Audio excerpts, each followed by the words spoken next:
Call of the Senate. The call of the Senate has been moved and properly sustained. Will the sergeants please close the doors? Allow no senators to leave and return those who are absent from the chambers. Can I call the names? You mind if I call the names? Great, I'll call the names. Sound good? Baisley. Bridges. Senator Buckner. Senator Coleman. Here. Senator Cutter. Senator Danielson. And Senator Exum. Is there a Senator Finberg? Here. I'm supposed to wait till the end to call your name. Fields. Senator Fields. Is there a Senator Fields? Gardner. Janot. What about Senator Gonzalez? Is there a Hanson? Senator Hanson? Oh, Hanson. Henriksen. Very good. It's good to see you. Good to see you, Nick. Is there a Senator Gonzalez? It's good to see you. Senator Jaquez Lewis. Senator Hanson. It's good to see you. Senator Kirk Meyer.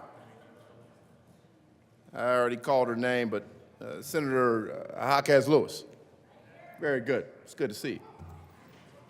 I can't do this. Senator Liston. I skipped Coker. She's not here. Is there Lundeen? Is there Senator Marchman? Senator Michelson Janae. Thank you. Very good to see you. And Senator Kirk Meyer. Kirk Meyer. Senator Mullica. Mullica? Did you just do what I did to you when I called? Okay, good. All white men don't look the same, Dylan. It's inappropriate. Senator Pelton B. Pelton R. Senator Gardner. Very good. It's good to see you. Good to see you. Senator Prill. Thank you. Senator Coker. Yeah. Senator Mullica. It's good to see you. Senator Rich. Very good. Senator Roberts. There we go. Yeah, thanks, Senator Roberts. Senator Rodriguez. Senator Simpson. You're not here. You're in Alamosa. Senator Smallwood. Not here. Senator Sullivan. It's good to see you. It's great. It's good to see you. Senator Van Winkle. You're not here. Senator Simpson. Senator Will. Senator Winter.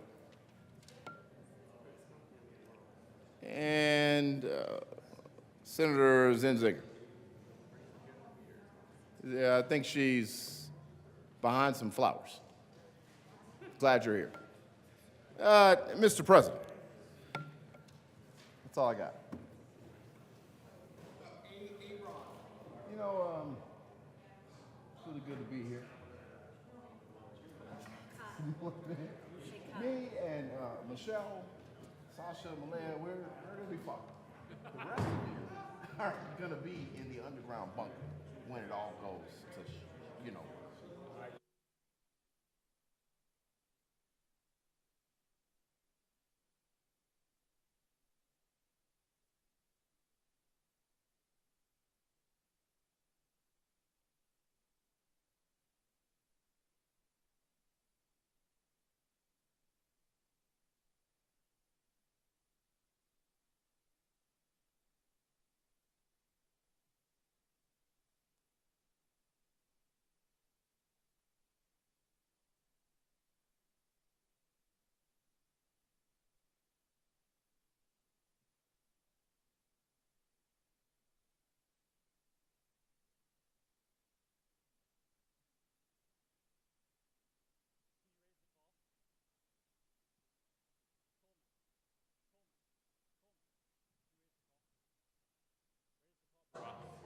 Thank you, Mr. President. I move we raise the call.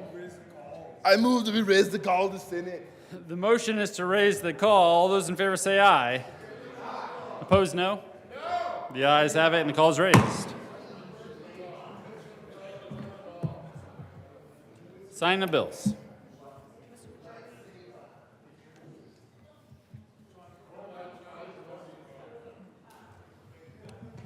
Signing the bills.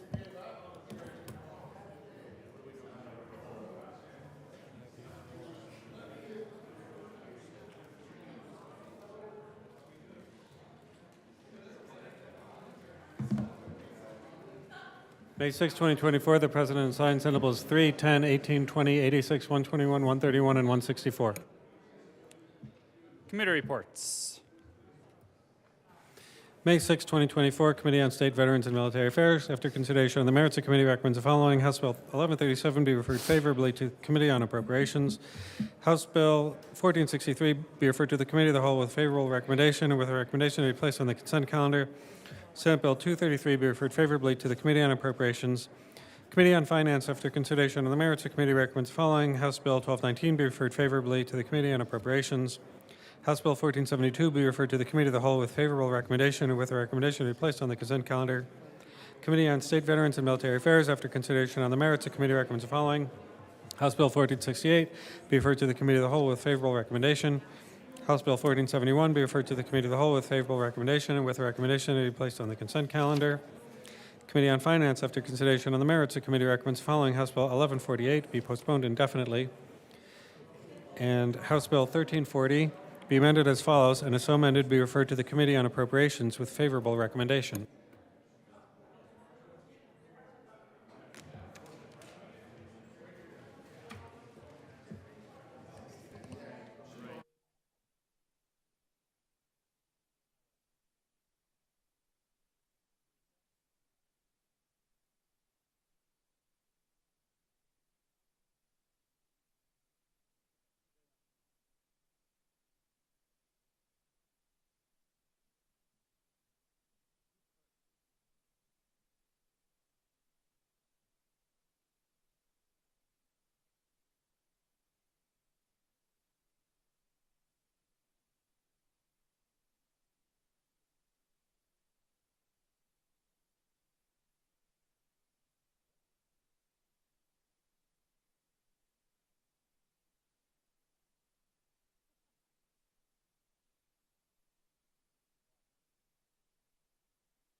Mr. Majority Leader. Members, we are going to start the living eulogies.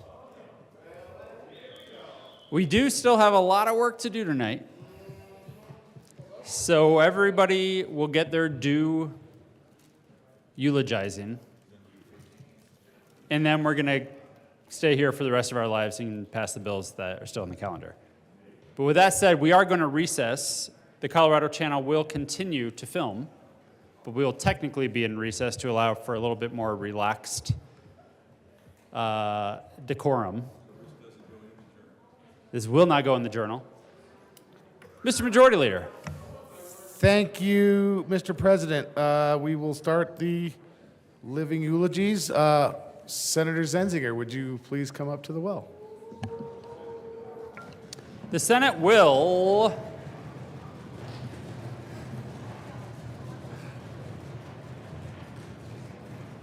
stand in a brief but meaningful and important, and at times maybe painful, recess.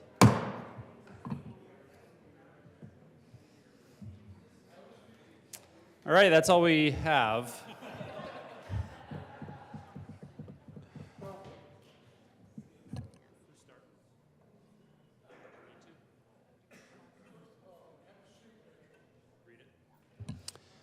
Will the clerk please read the tribute of Senator Zenzinger? During her tenure with the Senate, Senator Zenzinger served with distinction as the chair and vice chair of the Joint Budget Committee, as chair and vice chair of the Appropriations Committee, as well as chair and vice chair of the Statutory Revision Committee. Senator Zenzinger also served as chair of the Education Committee and served on the Local Government and Transportation Committees, in addition to serving on many other committees. Senator Zenzinger was on the Joint Budget Committee when they had the unenviable task of cutting $3.3 billion from the state budget as a result of the pandemic. She and her colleagues persevered and balanced the budget in the best possible way. In her 9 years in the state capitol, Senator Zenzinger worked in a bipartisan manner to benefit all levels of education in the state, including paying off the budget stabilization factor, fully funding special education, and covering the total cost of higher education for Colorado's foster youth. The citizens of Colorado and the members of the Senate express gratitude for Senator Zenzinger's exemplary service to our great state.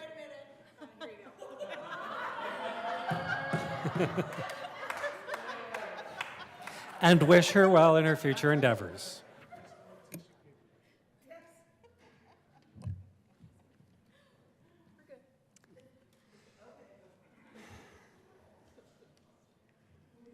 Senator Bridges.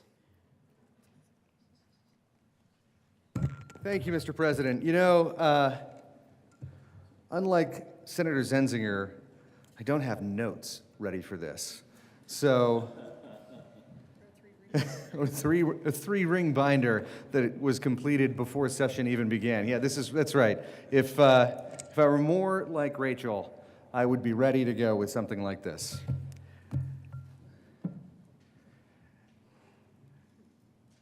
Over the last few years, having worked so closely, for so many hours with Senator Zenzinger, there is no one here that I have learned more from over that time. There's no one here I've worked closer with. There's no one here I've fought more with. And there's maybe, with maybe one exception. And there's no one here that I'm more grateful to have shared that time with. What I have learned about the budget, what I have learned about legislating, what I have learned about tenacity, about never giving up. There is no one who fights harder. There's no one who fights with more passion. This may be the nicest way to put that. There's no one who cares more about kids, and especially kids who have a harder time than most other kids. We've had conversations about faith, about politics. I am incredibly blessed to have learned with, in the company of, and from Senator Zenzinger. She is an incredible teacher, an incredible friend, and thank God she is staying involved in government, because losing her from the Senate is a tremendous blow to the quality of legislating that we will do in this chamber. I am blessed to have her as a friend, and I hope to have her as a friend for many more years. Love you, Rachel.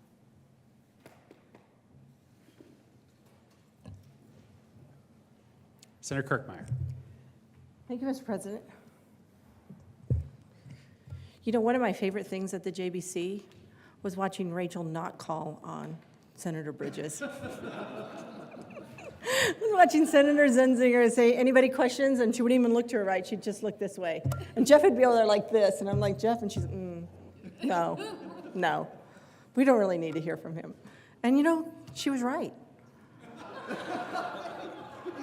This is for, we focus on Rachel. But it was favorite. Yeah. One of the first non-Republican state senators that I met down here was Senator Zenzinger. And it happened on the first floor in the governor's foyer to his office, when we both were, one of us volunteered, the other one was voluntold, that would be me, to be the escort for the governor into the state of the state. And I remember thinking, why me? Why do I have to do this? And when I walked down there, I see Senator Zenzinger. And we talked for a little bit, and I told her some stories. She told me some stories. I said, why are you here? She goes, I volunteered for it. And I'm like, why? Like, why would you do that? And then walked into more women from the state, from the House. And I thought, oh, now I know why I'm here, because I am at that point, I was the only Republican woman senator. And I was very fortunate on that day to have met Senator Zenzinger, to have met Rachel. Because again, I was a little lonely on my side, sitting in the middle of a bunch of guys. So, you know, we struck up a friendship. I knew something was up, though, because when we walked out of there, and, you know, the governor's heading off, Rachel stops me right outside of the house and proceeded to tell me her life history. She proceeded to tell me everything I should know about being a state senator, everything I needed to know according to Rachel Zenzinger. And it wasn't like we were a foot apart or even 10 inches apart. It was like right there. And we're standing in front of the house. I'm like, don't we need to get back to the Senate? She goes, I need to tell you a few more things. And it was actually, she told me that day, she goes, you need to get on the statutory revision committee. And she goes, this would be really good for you. This is a great way for you to get a bunch of bills passed that you don't even have to worry about. And dang, she was right. I passed 17 bills that year, and 14 of them Rachel probably pushed through for me. I didn't even show up to half of them because Rachel was on them, and she would go in and get them all approved. And in fact, 3 or 4 of them, super majority, or super motion, right to the floor. I thought, well, that was easy. So she was right. She is one of those people that is exact.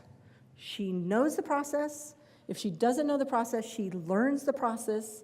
She is willing to share it with anybody that will listen, and sometimes those who will not listen, she will still share with them. And she's still laughing. How many minutes are we into this? She hasn't started crying yet. That's a good thing. You know, but anyway, she is very good about being a mentor. She is very good about willing to share and teach others in the Senate. Whether you want to know or not. She is very good at it, though.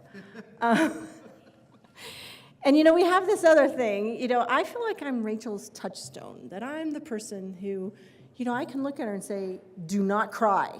There is no crying. There's no crying on the Senate floor. Stop that. And I remember last year, our first budget together, we were standing right over here, just a few feet in front of Moreno's desk. And Senator Lundin was at the well talking about education and kind of giving us a hard time. And Rachel was like, you can't say that. And I'm like, don't cry. You just can't say it. I'm like, don't cry. There is no crying. No crying on the Senate floor. And she's like, but, stop. You need to stop crying. And Moreno was sitting here and he looks at me and he goes, well, you're good at that. He goes, do you do that all the time? And I said, yes, I do. Because she needs somebody to tell her not to cry. And I said, and here's the point, Rachel. When she was like not crying, I said, Mundine's going to have to go sit down and you get the last word. And then you can make him pay. And she does. So, but also, Rachel is the person who knows everything there is to know about the School Finance Act.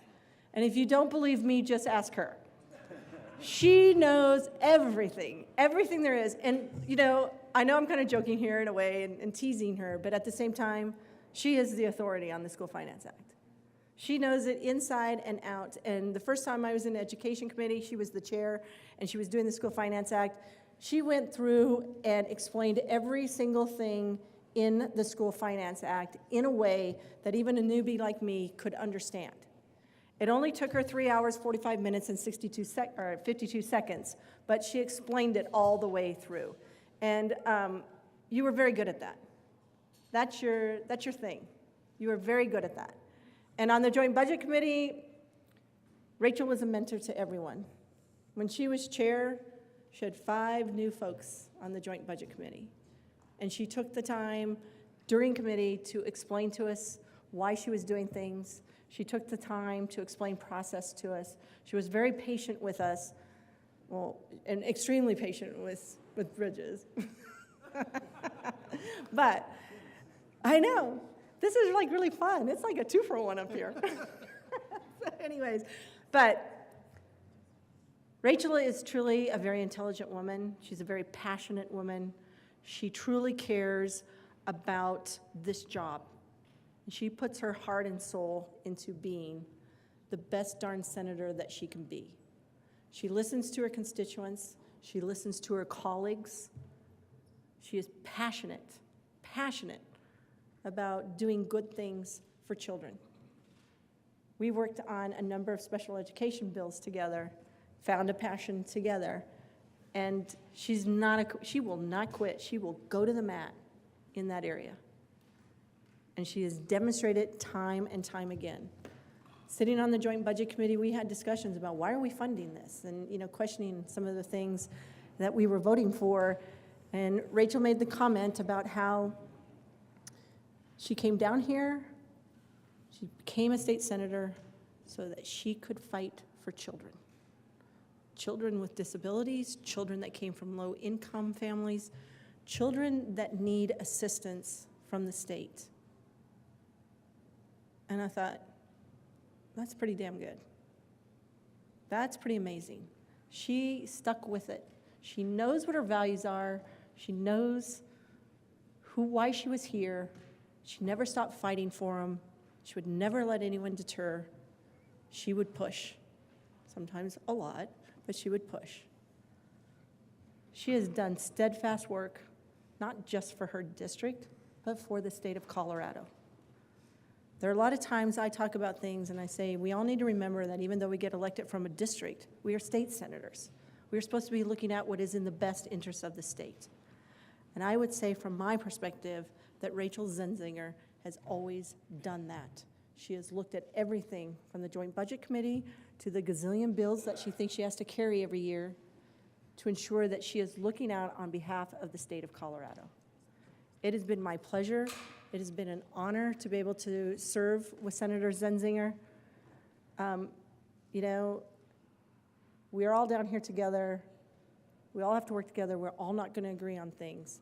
But I can honestly say that when Rachel walks out the door on her last day, it will not be the last time that I see her, because I consider her one of my friends, one of my dearest friends. We don't have to agree on everything, but we can get along and we can work together. And she's been a great friend to me and a great mentor, and I have appreciated you so much. Thank you very much. And you're doing really good, not crying. Senator Smallwood. Thank you, Mr. President and colleagues. Thank you for giving me a few minutes to chat about Senator Zenzinger. So for those of you who have not yet spent 8 years in either chamber with any particular person, I will tell you, I think what you're going to experience is there is a special bond that is created when you work in a chamber with somebody for, 15% of your life or 25% of your adult life, however you do unless you're Bob Gardner, in which case it's like 70% of your life in the chamber. And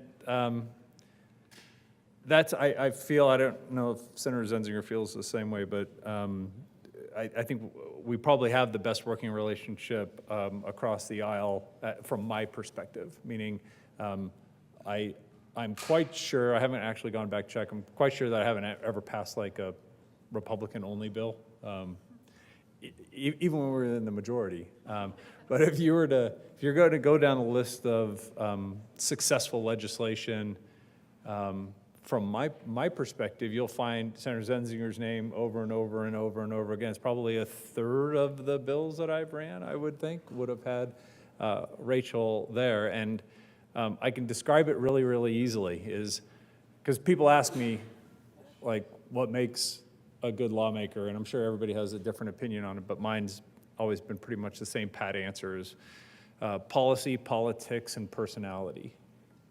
Meaning for something to be successful in this place, I would hope that the policy itself is good. Hopefully we're not sending legislation to the government that doesn't have good policy. The sad but true is that politics plays a part of this. It did when I was in the majority. It does now that I'm in the minority. Again, we can complain about it and be concerned about it, but to say that it doesn't exist, I don't really think is being genuine. Politics plays a part in this. And when somebody is determined, as Senator Zenzinger is on at least the legislation she's been nice enough to include me on, she wanted the politics of this to be taken off the table. She felt she had good policy. She didn't want people saying no because of political fights. The partisan divide, so to speak. And I think she's done an outstanding job with that. And lastly is personality. And I think the senator from Weld County probably put it the best. I mean, when you spend a lot of time with somebody, you get in a working rhythm, and you trust each other. And you know that nobody's going behind your back and having conversations without including you. And ideally, you extend that same courtesy to them. And when something's about to happen, we talk about it and get stakeholders back together.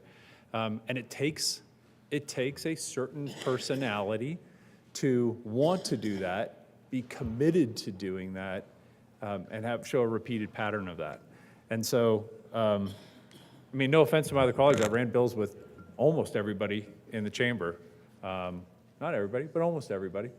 And when people say, hey, Senator Zenzinger wants you on this piece of legislation, it's not something where very often I have to say, well, hang on, I'm not sure, I want to look at it, I want to vet it, I want to talk to everybody first before I put my name on it.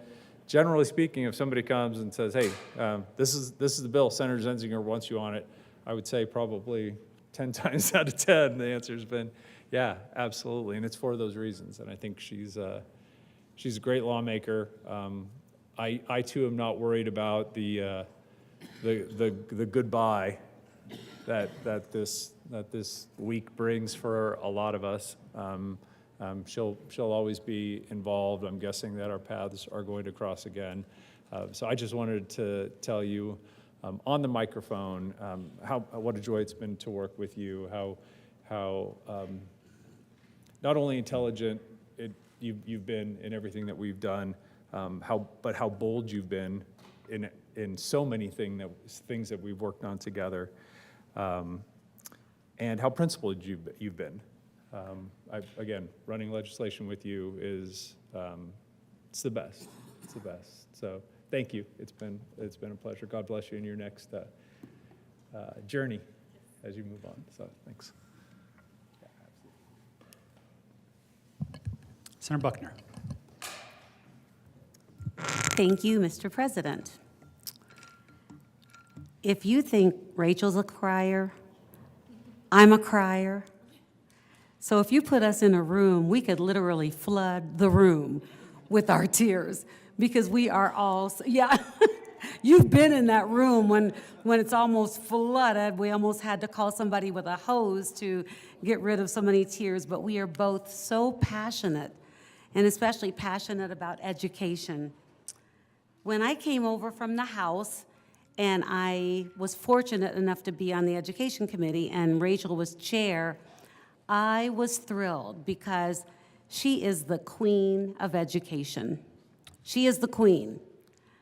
I'm the princess, and hopefully eventually I will be the queen, but she really is the queen of education. She's my go-to for everything in education because she's really knowledgeable, and I know a lot about education, but she goes more into the weeds than I do. She goes more in depth, and I love that about her. She believes in quality. I mean quality, because everything she does is quality, because she is so caring and so passionate. And if we run a bill in education and she doesn't feel that it's strong enough, she will look into that legislation and make it as strong as possible. The other thing I love about Rachel, you always know where you stand. If she's not happy, she lets you know. If she's not happy about something, she'll let you know and do something about it.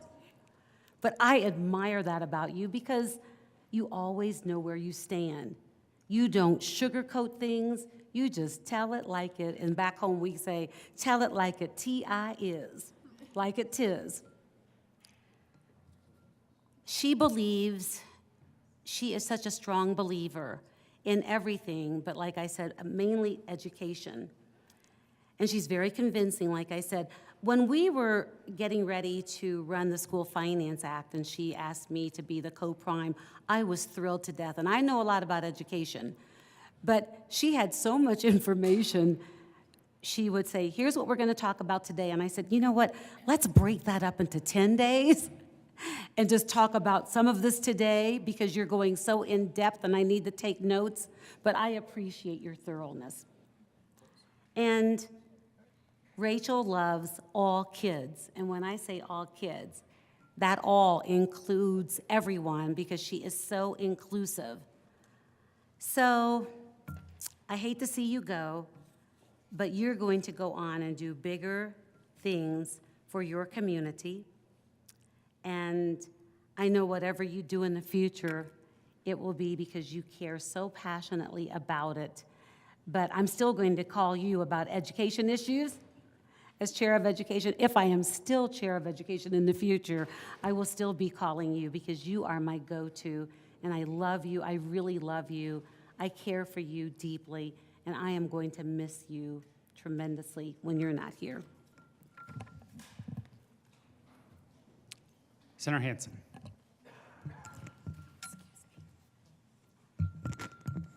Thank you, Mr. President. Well, I get, I suppose, one distinct statistic tonight, which is I've had the most time with you on JBC of anybody in the room. Nearly 3.5 years we were together on JBC. Now, there were ups and downs and twists and turns. There was a moment when we both wanted the same job. And it was hard. It was really hard. But we got over it really quickly. And the irony is that fate sometimes takes you in a circle. And that's exactly what happened for me and Senator Zenzinger. And in those 3.5 years of sweat and toil on JBC, and back and forth on the thousands and thousands of line items, we squeezed in some JBC trips.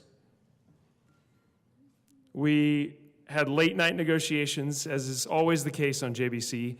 And I want to remind everybody of something that we all know. It's her attention to detail and detail and detail. And I thought I was a detailed person. Nope. Not even close. Not even close. And her historical knowledge, added to her attention to detail, makes her a potent force on the Joint Budget Committee, on any committee that she serves on. I am thinking back to with Bob Rankin, and he would always have the dollar bill and the props that we had. And you ended up getting the pen with the duck pen, because there was this word of the day thing that was going on when I first showed up. And Rachel loved the word of the day, was always ready with the duck pen to call it out whenever somebody was testifying in front of us and said the magic word. And with Bob Rankin on the last dollar, in the last dollar room, and the things you remember at 11:30, 12:30, 1:30, trying to close the budget, as happens every single year, as you all just experienced again this year. And Rachel is in that room and making it happen. And her ironclad grasp of line-by-line detail has added not only incredible intellectual rigor to our budget process, but incredible warmth and care. And it's easy to forget that in a boiler room of trying to finish a budget. But she never forgot that. I'm so honored to have served with you, not only in this room, as we all get to do, but there is something extra special about the work that happens at JBC. And my final thought is, look out, Jeffco. Because it's coming to the county commission. I have no doubt. No one will outwork her. No one will outthink her. No one will bring more warmth and courage to this work than Rachel Zenzinger. Thank you, my friend.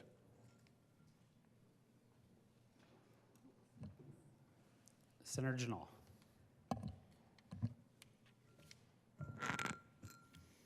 Thank you, Mr. President. Rachel, the first time I met you was at an education luncheon at the Knights of Columbus, right there, a couple blocks away. You were so friendly, and you had lots of energy, and you told me all about yourself and about education, and yeah, it was exactly what Senator Kirkmeyer had mentioned. I never thought we'd become good friends in the future, but I'm very thankful for that. Rachel, I honestly don't know how you do all of the things that you do. First of all, I do know that you have a great staff that helps out a lot, but still, you still do it all. Every bill, I think it was mentioned earlier, every bill has a binder. And that binder is at least 2 inches thick, at least. In fact, you must have some pretty good muscles carrying all those. And if it is one of your bills, you always have a very long, detailed opening of what that bill does. And you all realize what that bill does by the time she's done with her opening statement. I know how much education is your passion, and also how you spent many hours, many days, many weeks, many years in JBC. We all heard that. And you still have so much energy and passion left to come back and fight for things on the floor. But most of all, I value our friendship. And I remember knocking on doors in your district a couple of years ago.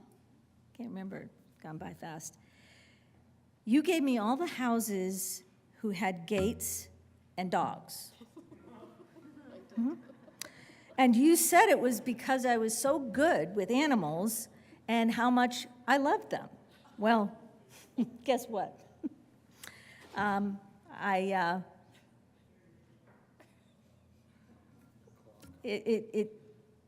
it's not the clock. Little did I know, it was because of a very terrible accident that had happened to you, or an encounter with a dog a month before. And I was glad to help, really, very glad to help. And I'm glad everything worked out. Everyone I spoke with in those days that I went knocking on the doors for you, they loved you. You got compliments of being thoughtful, smart, and a very engaged senator. I didn't get any negatives. And you immerse yourself really in the district, and I believe you do listen to all the people in your district, good or bad. I'm glad that Olivia is at CSU. And she and Soren are extremely talented children, passionate children, just like their mom. Your constituents and the state of Colorado will miss your leadership, Rachel. But I want you to know I will miss you too. I'll miss you a lot. It's been great to sit next to you on the Senate floor for the last 2 years, helping me to understand bills that I have many questions about, and following you and your family and getting to know them as well. Steve has got to be a saint to be with you. Great guy, you're great. But with all your activities and all your political and personal things that are going on, he is always there for you. And that's so important. To me, you are a great legislator. You fight for what you believe in. And whatever you do from May 8th forward, those people will be very lucky to have you on their team. I will miss you. I've learned so much from you, and will always be there for you. I wish you all the best, and love you, friend.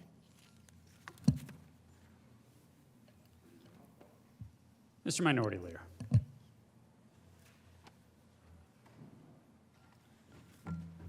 Thank you very much, Mr. President. Senator Zenzinger, Rachel, friend. I could talk probably as long as you would talk, but I won't. I will summarize into 3 important ways that I would describe you. Personal, professional, and powerful. And I think the professional and powerful somehow come out of that personal nature. You are willing to be vulnerable in the most challenging moments, and out of that vulnerability, I think, comes, she's reaching for a Kleenex, incredible benefit for the people of Colorado who are living lives that are sometimes very difficult and sometimes very misunderstood, and they need that very personal touch to get to the professional result that we are all seeking to do, and you frequently lead us to. And out of that comes power, delivery on important, meaningful things. And I will get to that in a moment. But let me back up and remember the first time I really had an extended conversation with you. Well, it really wasn't a conversation, but my first extended encounter with you. I was on the east steps of the Capitol. Today I'm not wearing my Lucchese's. I've got about 5 pair of Lucchese's, and I kind of rotate through them. That's typically what I usually wear. And I had to get rid of one of my pair of Lucchese's because you stood on the east steps of the Capitol and explained to me through tears how they had killed your little Bill.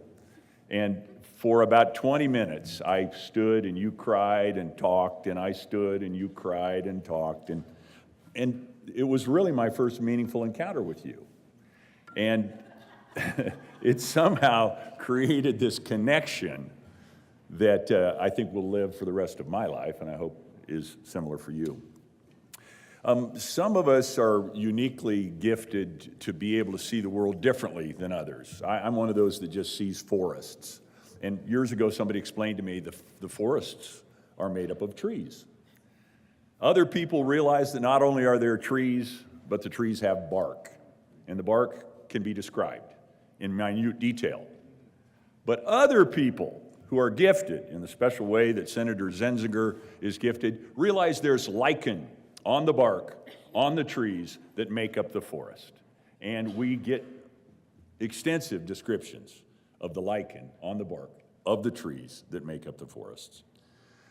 Now, delivering big, hefty policy, we all know, everybody in here has carried a bill that they thought at some point was going to break their back. And, you know, there are a few that come through here every year. I mean, they're part of the cadence. You got a budget, you have to do. And that is a back-breaking lift. It's a good thing there are 6 members to carry it, because it would kill an individual sponsor or two.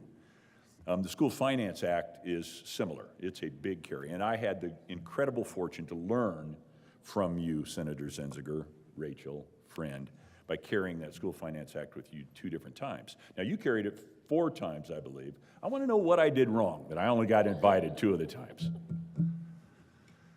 You know, they say in politics that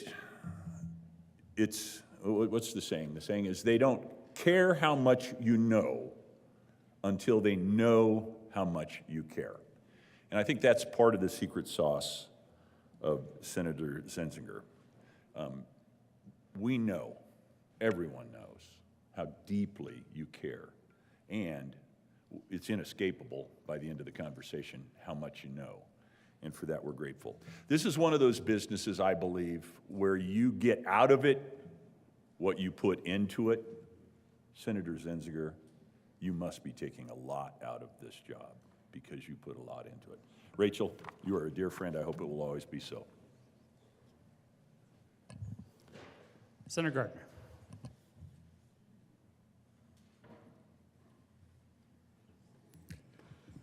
Thank you, Mr. President. Don't worry, I'm not going to bob it. I'll be brief. You know, something that hasn't been mentioned about you, Rachel, you were here before. And then she left. This is actually your 9th session. I was over in the House, and Rachel filled a vacancy, and we can all tell you the history of that. The world turned on its axis a few times. And when I came back, Rachel was part of our class. And I didn't know what I thought about that, but at the risk of being censured by someone, I'll say, other than the wrong letter after your name, I'm really glad that it's you I served with. There is no one more intense about their bills than Senator Zenzinger. And when she is for you, there is no better ally, no stauncher ally, better than you yourself for your bill. And when she's against your bill, she can just be a pain. I'll stop the phrase there. You know, rather than high-minded things, Rachel, I just want to say the personal. I've never served with anyone that I, on any given day, would say to myself, God, I love her. And an hour later, God, I wish she'd shut up.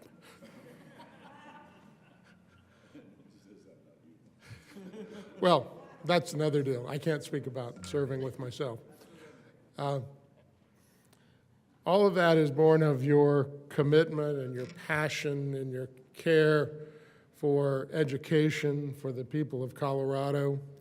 And it's true, you know, when I was co-prime with Rachel, you know, I'd show up for bill presentation with something. I went, which bill are we on? And it's like, oh, okay, Rachel's got, you know, it's like high school again, and you're sitting next to the smart girl. Everything that's been said about you is true about your passion. The state of Colorado, our children, your constituents, and we are better and richer and stronger for serving with you. Thank you. Mr. Majority Leader. Thank you, Mr. President. Senator Zenzinger. My 5th year here, I was sitting here listening and agreeing with many things that were said. Coming in my first year, freshman, novice, thinner margin, a 2-vote margin, I think, in the Senate. We somewhat knew each other, but I've always found you somebody who would talk to me and echoed what Senator Kirkmeyer said in the sense of that you were always willing to teach, and that what was given to you when you first came in as a freshman in the Senate, and Minority Leader Guzman sat you next to Senator Fields, who helped teach you and give you your voice. And I never sat to either one of you, so I never had a voice, but that's okay. I work on from there. But, you know, you've always been straightforward and honest with me. We have agreed on policy. We have disagreed on policy. We were always straightforward with each other, and I always appreciate that because I think, you know, all you have in this building is your word. And even when we didn't disagree, and I'm a freshman senator and I'm running around and I come to you early and saying, if I was the lobby, you'd be the first one I'd lobby. And you'd say, that's absolutely correct. And it helped me, and, you know, we always had that, and even some of the bills this year, you know, we disagreed, and you'd come to me, and I'm like, you and I have always been separate on this piece of policy. We know where we are.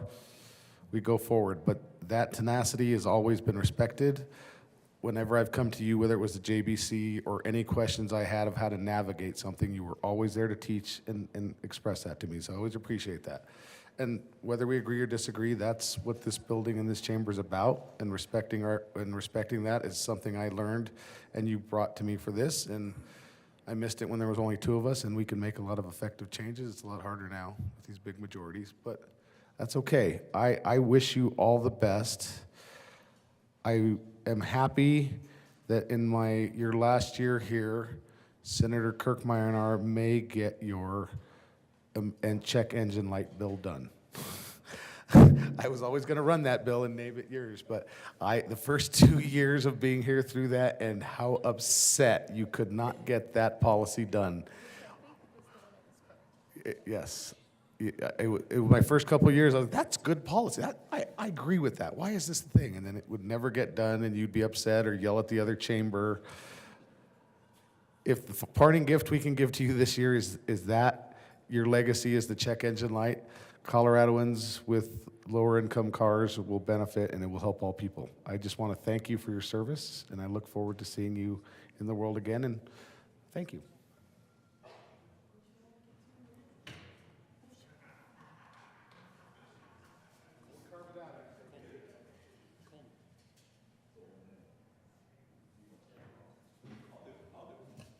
Sure.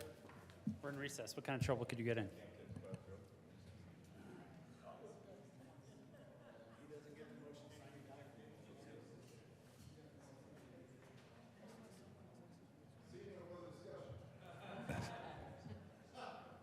I will entertain motions for sine die. Mr. President. Thank you, Mr. Paul.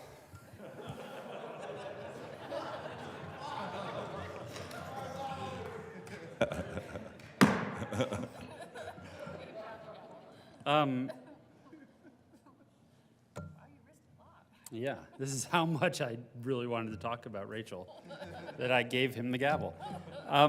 Rachel, I just want to share a couple of quick words. I've known you for 8 years now. You're one of the first friends that I made here in this building. And I always felt like I had a connection to you because we were sort of freshmen together. But you were the freshman that's actually already been here before, oddly. And so you were the freshman that I could ask silly questions of and not feel like I should really know the answer because you're a freshman. But you actually knew the answers. And so I found myself just constantly always going to Rachel to ask the questions that I, was afraid to ask Lucia because she's scary. And you taught me so much in that first year. I've always thought, since the Democrats regained the majority, I think there is a thing to the fact that there are only a couple of us, I think 3 of us, in this chamber on the Democratic side that have served in the minority. And I don't include Kevin Priola, because that's like a complicated, different thing to explain. Yeah. But it's myself, Senator Fields, and Senator Zenzinger that were here for those 2 years in our tenure where we were in the minority. And I think it's impacted, in some ways, how we think and how we approach legislation and policies and maybe working across the aisle and things like that. So I've always felt a connection because of how we came into this work together.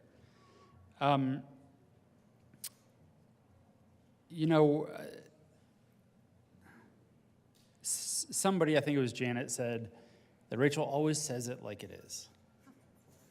And it's true. When I am counting votes, I'm going to each person, I'm like, where are you at on Senate bill, whatever? And most people are like, yeah, I don't know, I haven't read it. Or I'm a yes, or I'm a no. You sort of get the answer, you say, okay, yes. Some people are no, and then you have the maybe column. When you go to Rachel, you say, so how are you going to vote on my bill? She says, I'm a yes, and here's why. And then an hour and a half later, you realize that you've got like a meeting to go to, and Rachel's still talking to you about your bill. It's not even about her bill, it's your bill. She's telling you all kinds of things about it, and you're like, I didn't even know that about my bill. But I'm glad you support it, or it's a bummer that you passionately oppose it. But that's the other thing I wanted to say is, I was asking a couple of folks here sort of while committee was going on. And I was like, okay, I'm going to say some words about Rachel. What should I say? Just kind of getting some thoughts and feedback. And I think I probably asked 7 or 8 people. The first thing they said,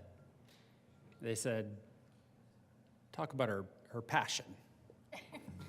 Kind of like that. Like, obviously, you talk about her passion.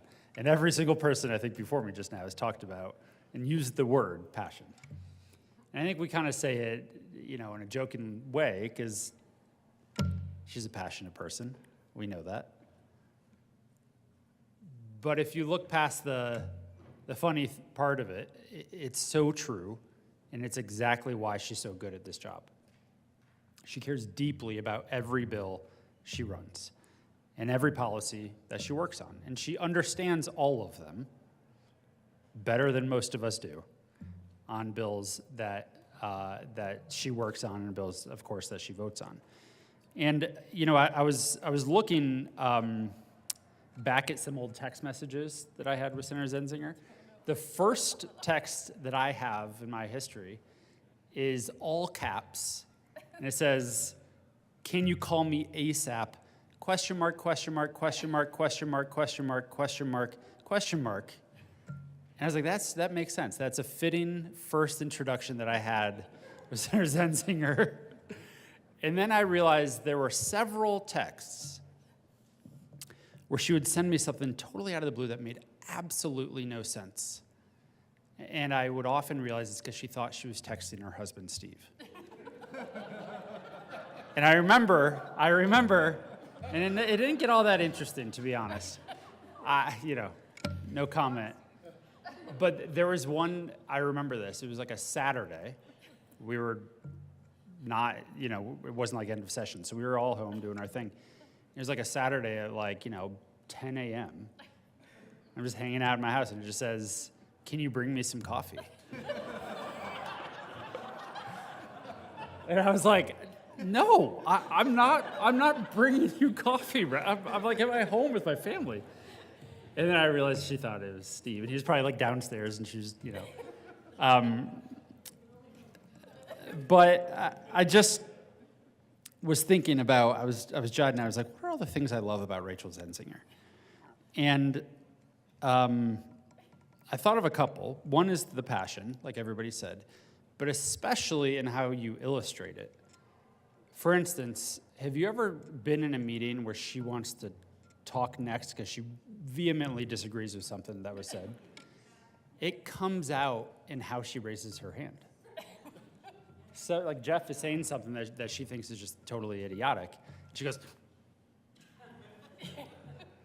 and you're just like, oh, God, this is what we're going to do.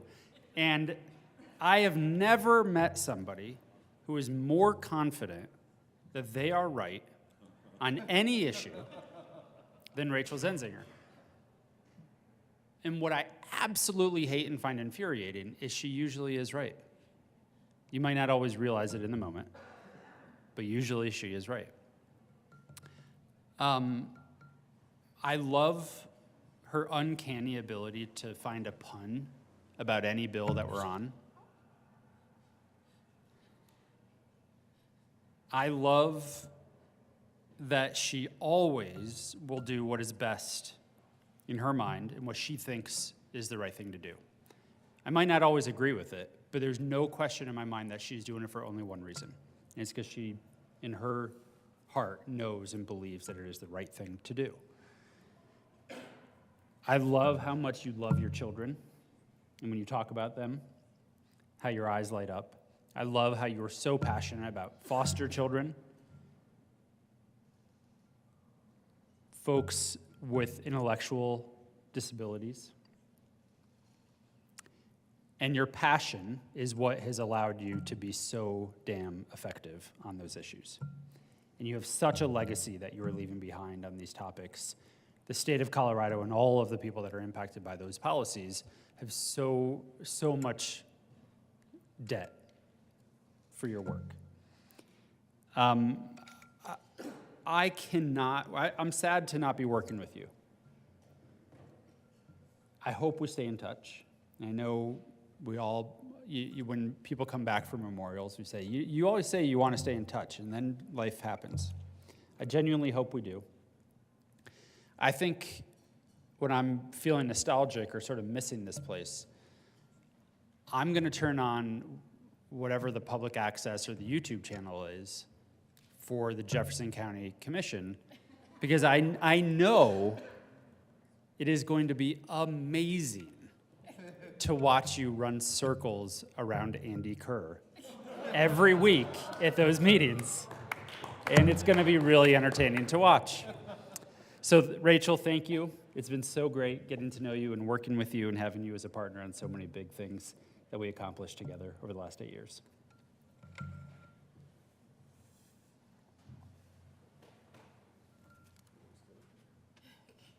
All right, get down. Senator Pelton, I think I'm going to stay up here. I like it. Thank you.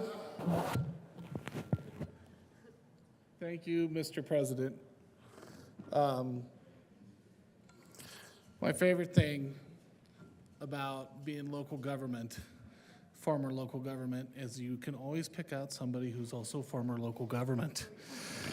And I can tell you something right now about Rachel that I am so excited to say is that I cannot wait to go down to Old Town Arvada after hearing about it for like over an hour one day about parking.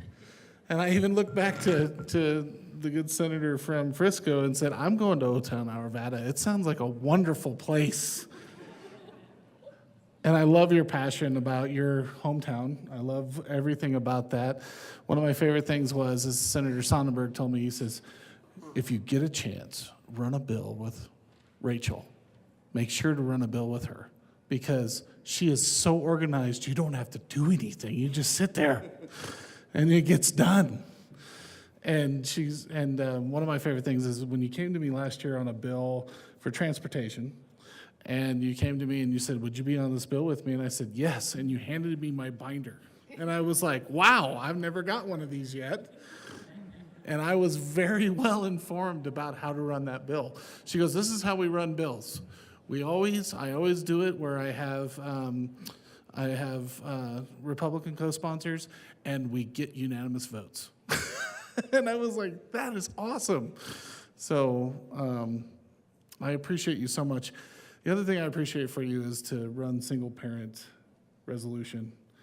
And that means so much to me growing up with a single parent. And I got to grow up with a single dad, so it's a little different than most people.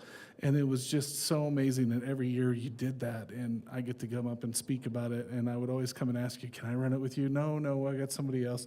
But I hope that I'll get to do that and take your place, because I bring a big passion for that too, and your passion for that is amazing. And I am sure gonna miss you, Rachel. Thank you for everything.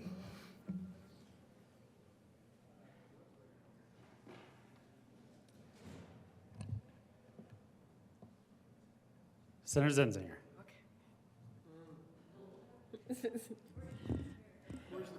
Yes. All right.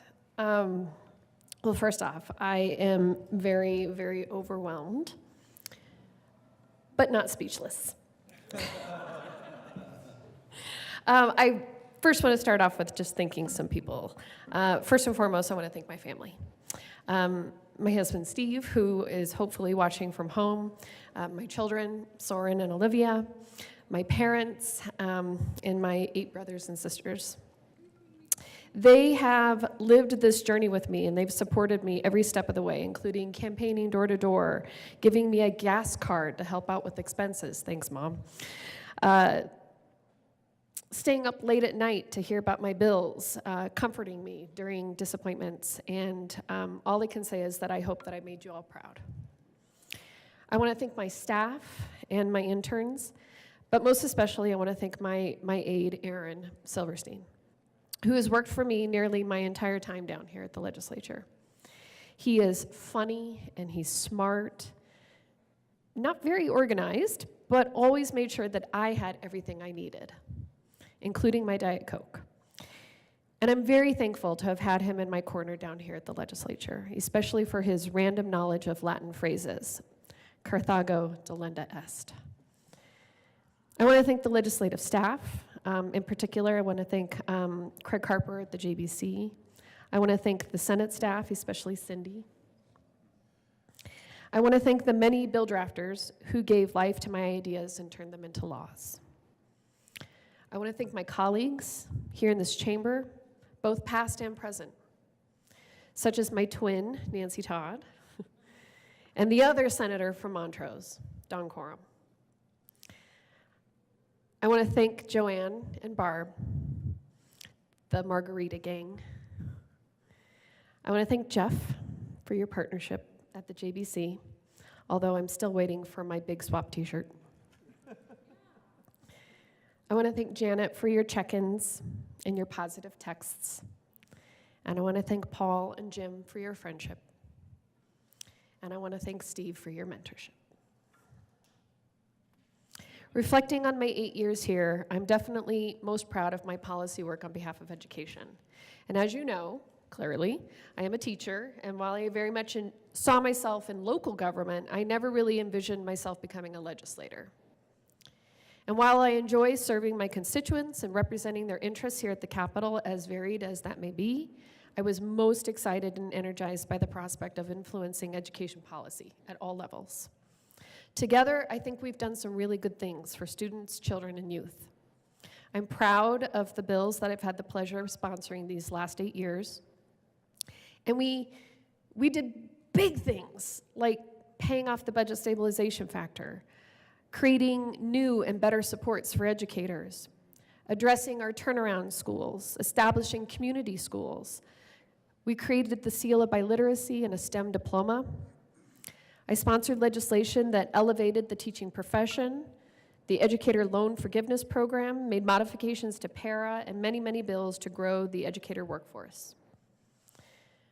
With the good senator from Aurora, we created the adult education program, and we created the foster education program, which covers the full cost of higher education for Colorado's youth, which is probably my most favorite bill.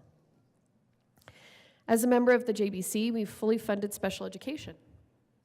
We increased BEST funding at its highest level, established full-day kindergarten and universal preschool, fully funded gifted and talented education, stabilized our facility schools, and a variety of programming ranging from healthy meals to the school counselor grant program to the school safety grant program. And while there were other policy areas that I worked on besides education, including affordable housing, transportation, public safety, and so many budget bills, so many budget bills, my final thoughts that I'd like to share with you has less to do about policy or legislation and more to do with process. There are 3 Latin phrases, thank you, Aaron, that help sum up my experience as a senator. The first is noce te ipsum. This translates into the common phrase, know thyself. Working in the state legislature for 9 years produced many opportunities to achieve a higher level of personal growth, as well as an understanding of my own strengths, weaknesses, values, and goals. For example, I came into the state legislature with a set of fixed viewpoints, only to discover that the issues were more complicated than that. If I wanted to represent the interests of all my constituents, I had to dig a little deeper into certain policies and recognize when I was relying too heavily on my own personal biases. This wasn't an easy process, but in retrospect, I believe it's become one of the better parts of my experience as a legislator. The next one is per aspera ad astra.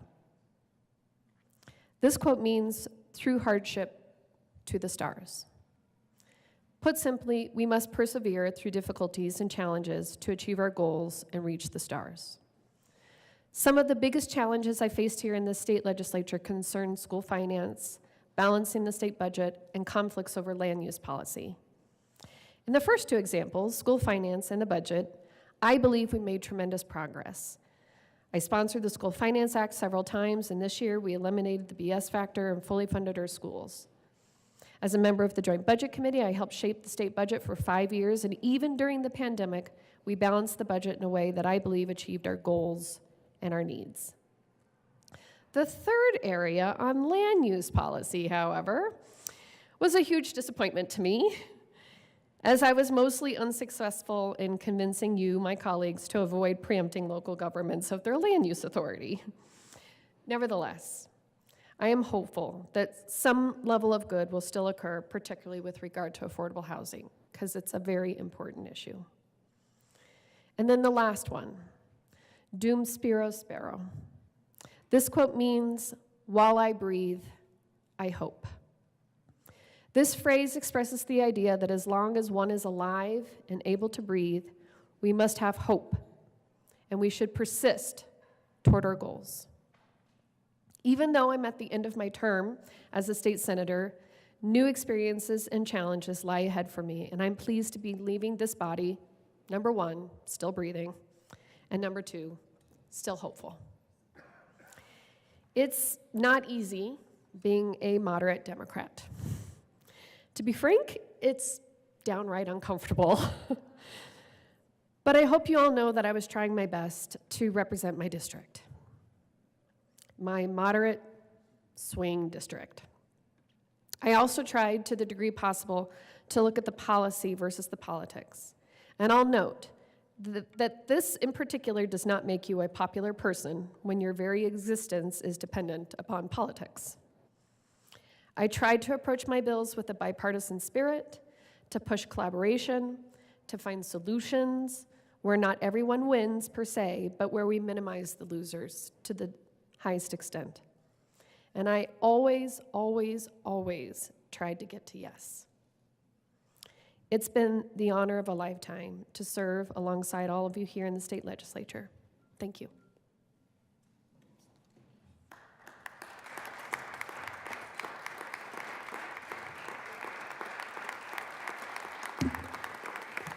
Mr. Majority Leader. Thank you, Mr. President. On behalf of everybody here in the building in the Senate, and just want to provide you with a place to hold down your binders.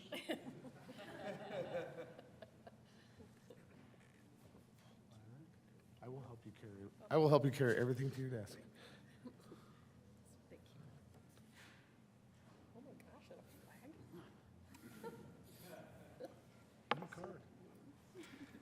Thank you so much.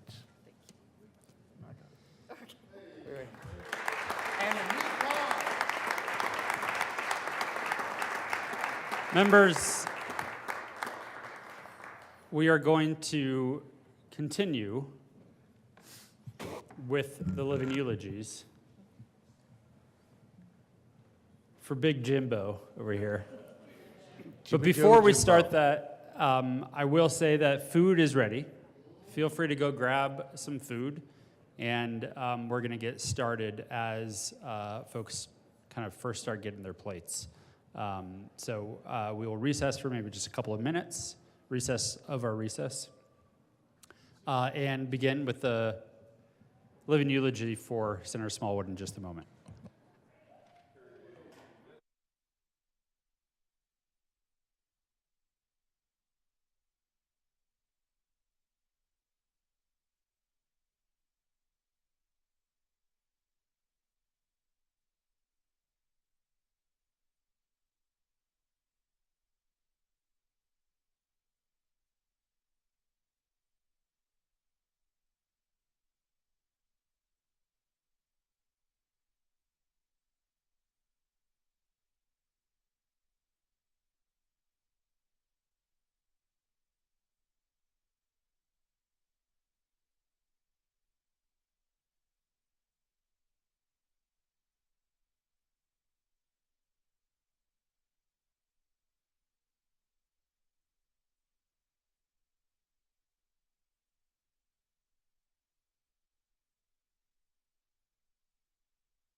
Well, that concludes our remarks about Senator Smallwood. Mr. Majority Leader. Thank you, Mr. President. I would like to call up Senator Smallwood for the introduction of the beginning of the end of the rest of his life.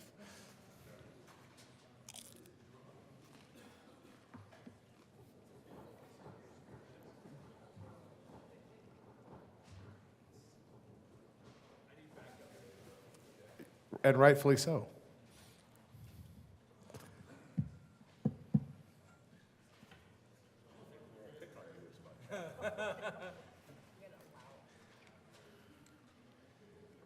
If anybody wants to bring Will up, the clerk please read the tribute to the life and times of Jim Smallwood?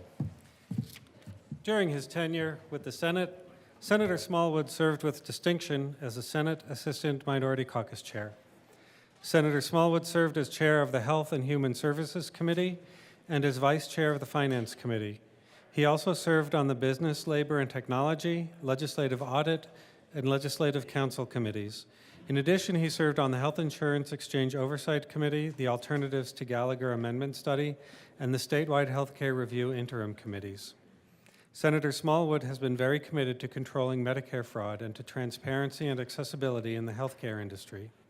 He is very proud of his work to expand the size of small groups for healthcare insurance, for his work allowing people to have home child care in HOA neighborhoods, and for helping to make it easier for nurses to practice across state lines. He was also instrumental in enacting safe haven laws for surrendering infants safely. The citizens of Colorado and the members of the Senate express gratitude for Senator Smallwood's exemplary service to our great state and wish him well in his future endeavors.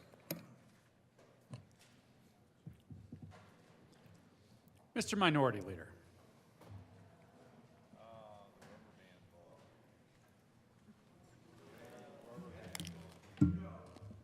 Mr. President,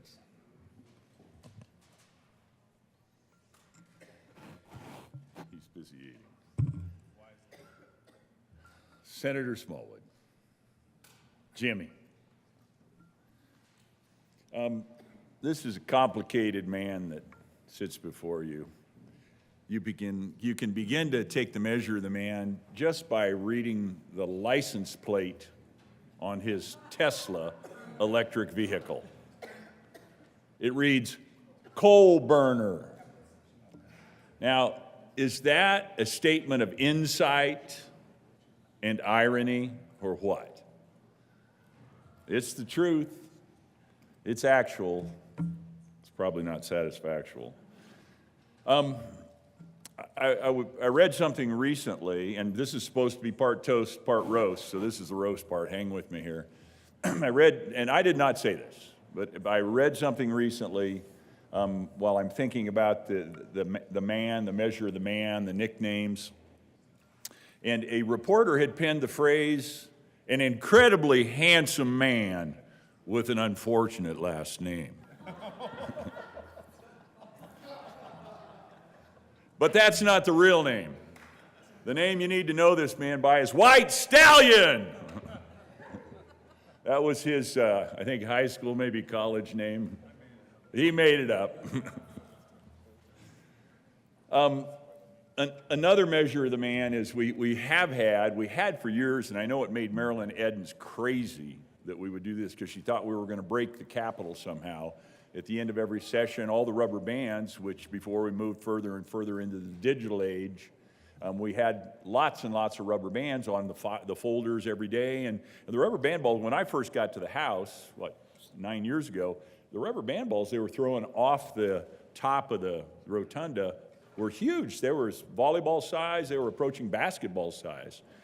But that didn't matter for us as we competed, one caucus against the other, for who would have the ball that would bounce the highest when it hit the floor of the rotunda and came back up, because we had a caucus chair who had a special idea.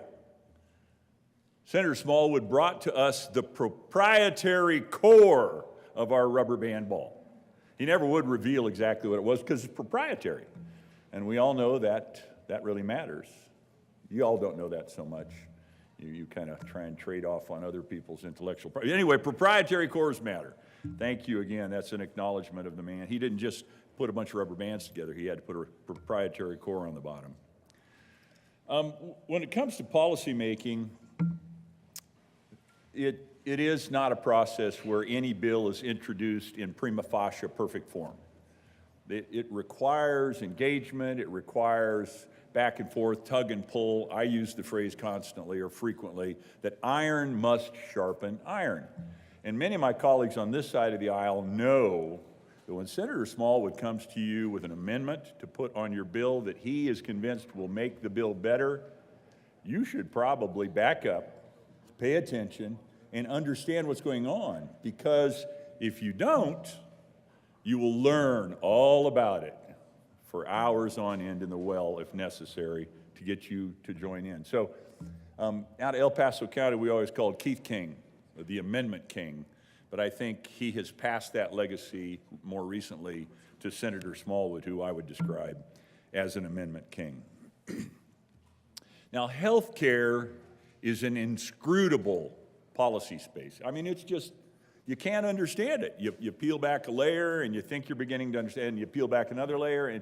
And so what I have learned over the last several years, listening carefully from a chair back there and then a chair up here and then more recently this chair up here, as Senator Smallwood goes into the well to discuss healthcare policy, how it affects our economy, how it interacts with the policies we're writing, how we get it wrong, how we get it right. What I have learned about healthcare is I know just enough to know I really don't understand healthcare policy at all. But I know someone who does, and I am more than happy, and I'm a delegator by nature anyways. Smallwood, what's the answer on this one? If it has to do with healthcare, he delivers. But that is his secondary policy expertise. His real policy expertise is insurance.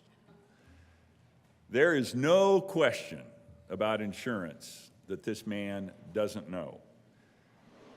He stands in this well time after time on any bill that interacts in any way, articulates in any way with insurance, and delivers a seminar. Now, when I first showed up in the Senate 5 years ago, 6 years ago, recently, Smallwood would get in the well and he'd speak. But over the last 2 or 3 years, I would describe his debating skills as blooming. The man has learned how to step into this well and command this room in a way that no one could argue with. He would ply us with questions that none of us could answer. I would like it that we would have colloquies, but we don't. Now, we all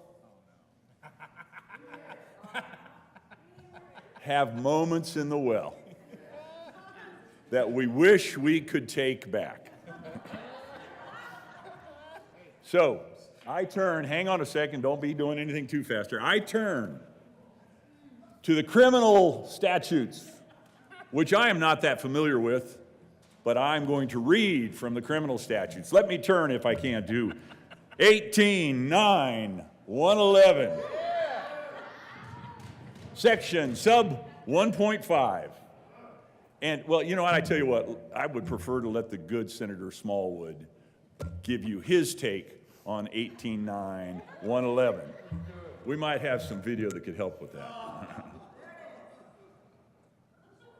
Including masturbation, cunnilingus, fellatio, analingus, or... Dude, this is a Wendy's restaurant. I'm not even going to read the rest of this. I'm not even going to read this. Including masturbation, cunnilingus, fellatio, analingus, or... Dude, this is a Wendy's restaurant. I'm not even going to read the rest of this. I'm not even going to read this. Including... Colleagues, let me return your attention to the well. I mean, it's hard to compete with that, but I'm still here. I'm still here. Now, people describe politics in a number of different ways. Thank you for that to the tech support team. I really appreciate that. Yeah, people describe politics a number of different ways. Politics, Poly is from the Greek root of many, and ticks are blood-sucking insects. I screwed up the punchline. Roll back. Poly comes from the Greek root many, and ticks are blood-sucking insects. So that's one description of politics. All right, another description of politics more favorable to the sensibilities of the people in this chamber is politics is the art of the possible. And that is something I have learned more and more about watching this man as he has crafted policy and worked through the political process to find a possible solution in a way that many of us think nothing might have, in fact, been possible. And I'm grateful for the opportunity to have learned that. On the more personal side, I've gotten to know James Tiberius. That's not his middle name. More personally, and he and I have had a number of conversations that has been beneficial, I would hope, to him, and has certainly been incredibly beneficial to me. It's around faith, and how faith isn't a set of creeds or a pile of doctrines or some rules that are given to us, but it's a journey for us to engage in mystery and grow as people, human beings, in ourselves and with the people we interact with. And Jim has been a dear friend and a rich provider of value in my faith journey along the way, and I'm grateful for that.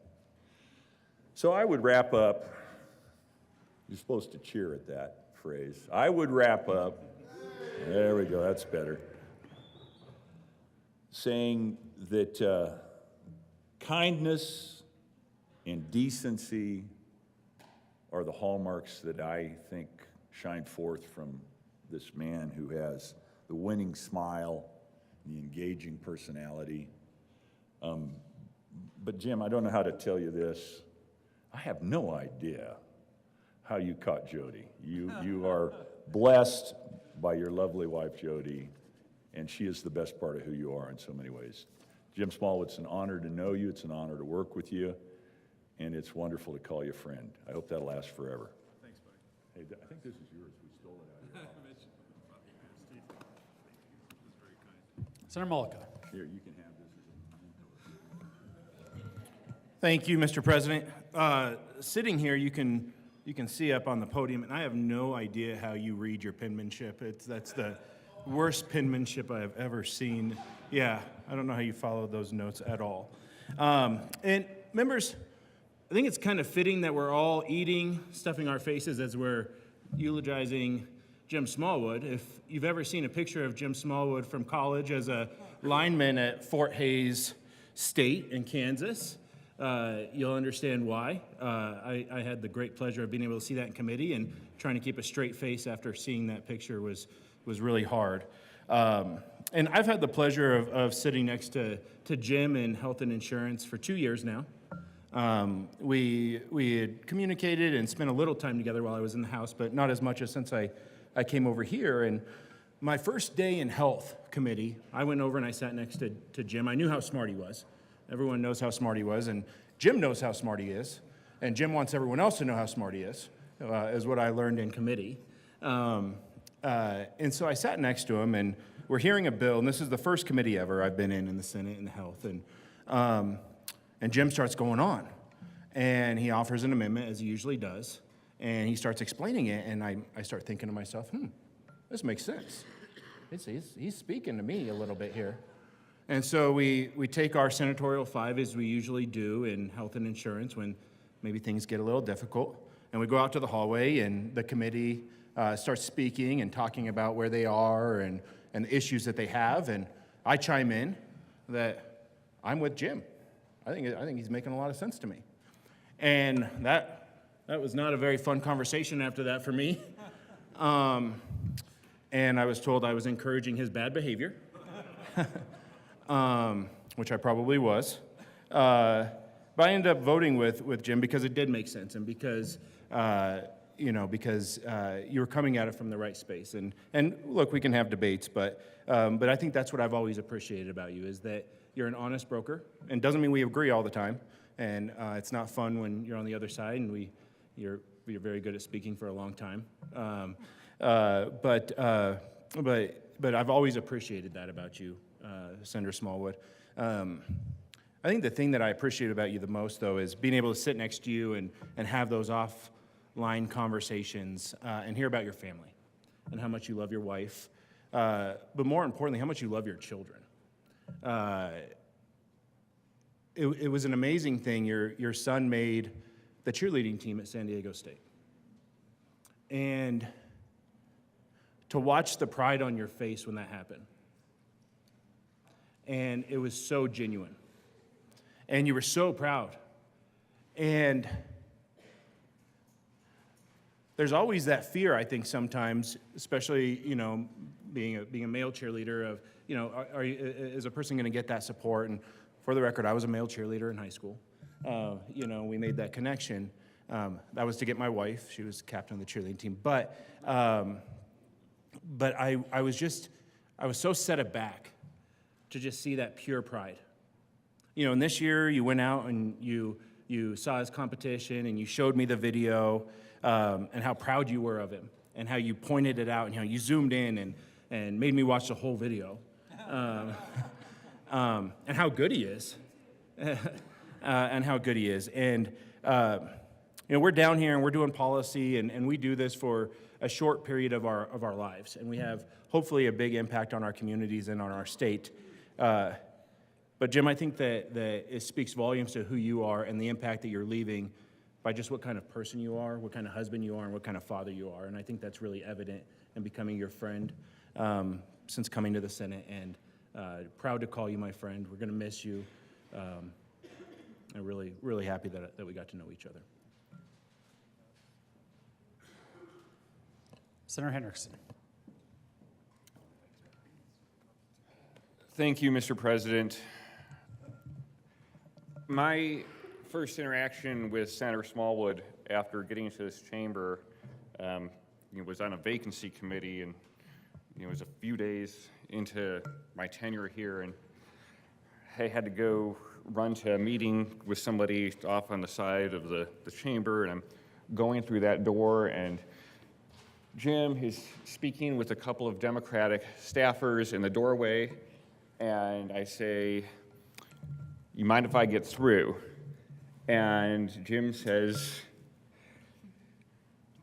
"Depends. What is the airspeed velocity of a non-laden swallow?"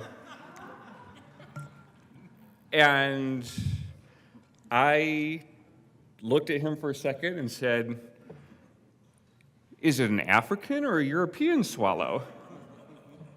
And Jim smiled, and in that moment, and we'd never talked to each other before, he gives me a hug and says, "We're going to get along just fine." And we have. Monty Python jokes on the frequency, shared tamales and green chilies, much appreciated. Jim, as we know, is incredibly good at amendments and incredibly good at arguments.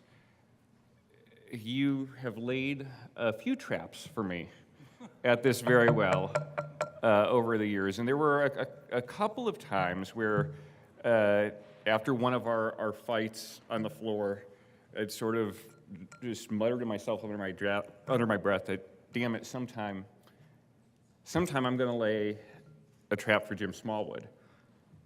And it wasn't intentional. Because what happened is I was discussing the for-cause eviction bill with a colleague on my side of the aisle that was on the fence, trying to build up consensus for a yes.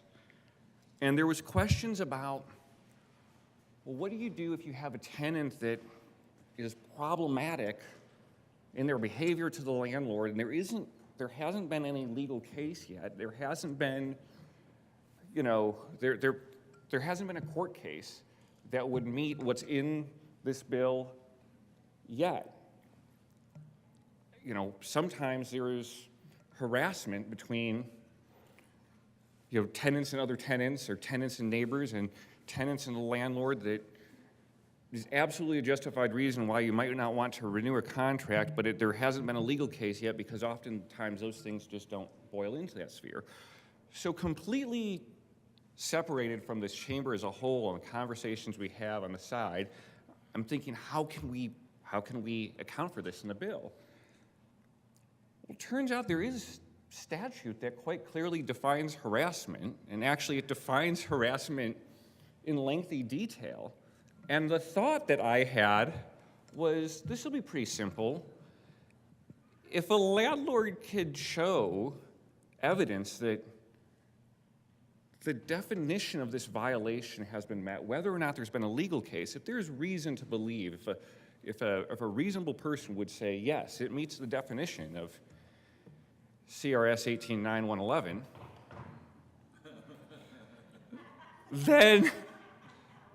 then that should be cause. So let's put that in the bill. So we run that amendment, and immediately we get pushback, and Jim comes down to read 18-9-111 verbatim, and well,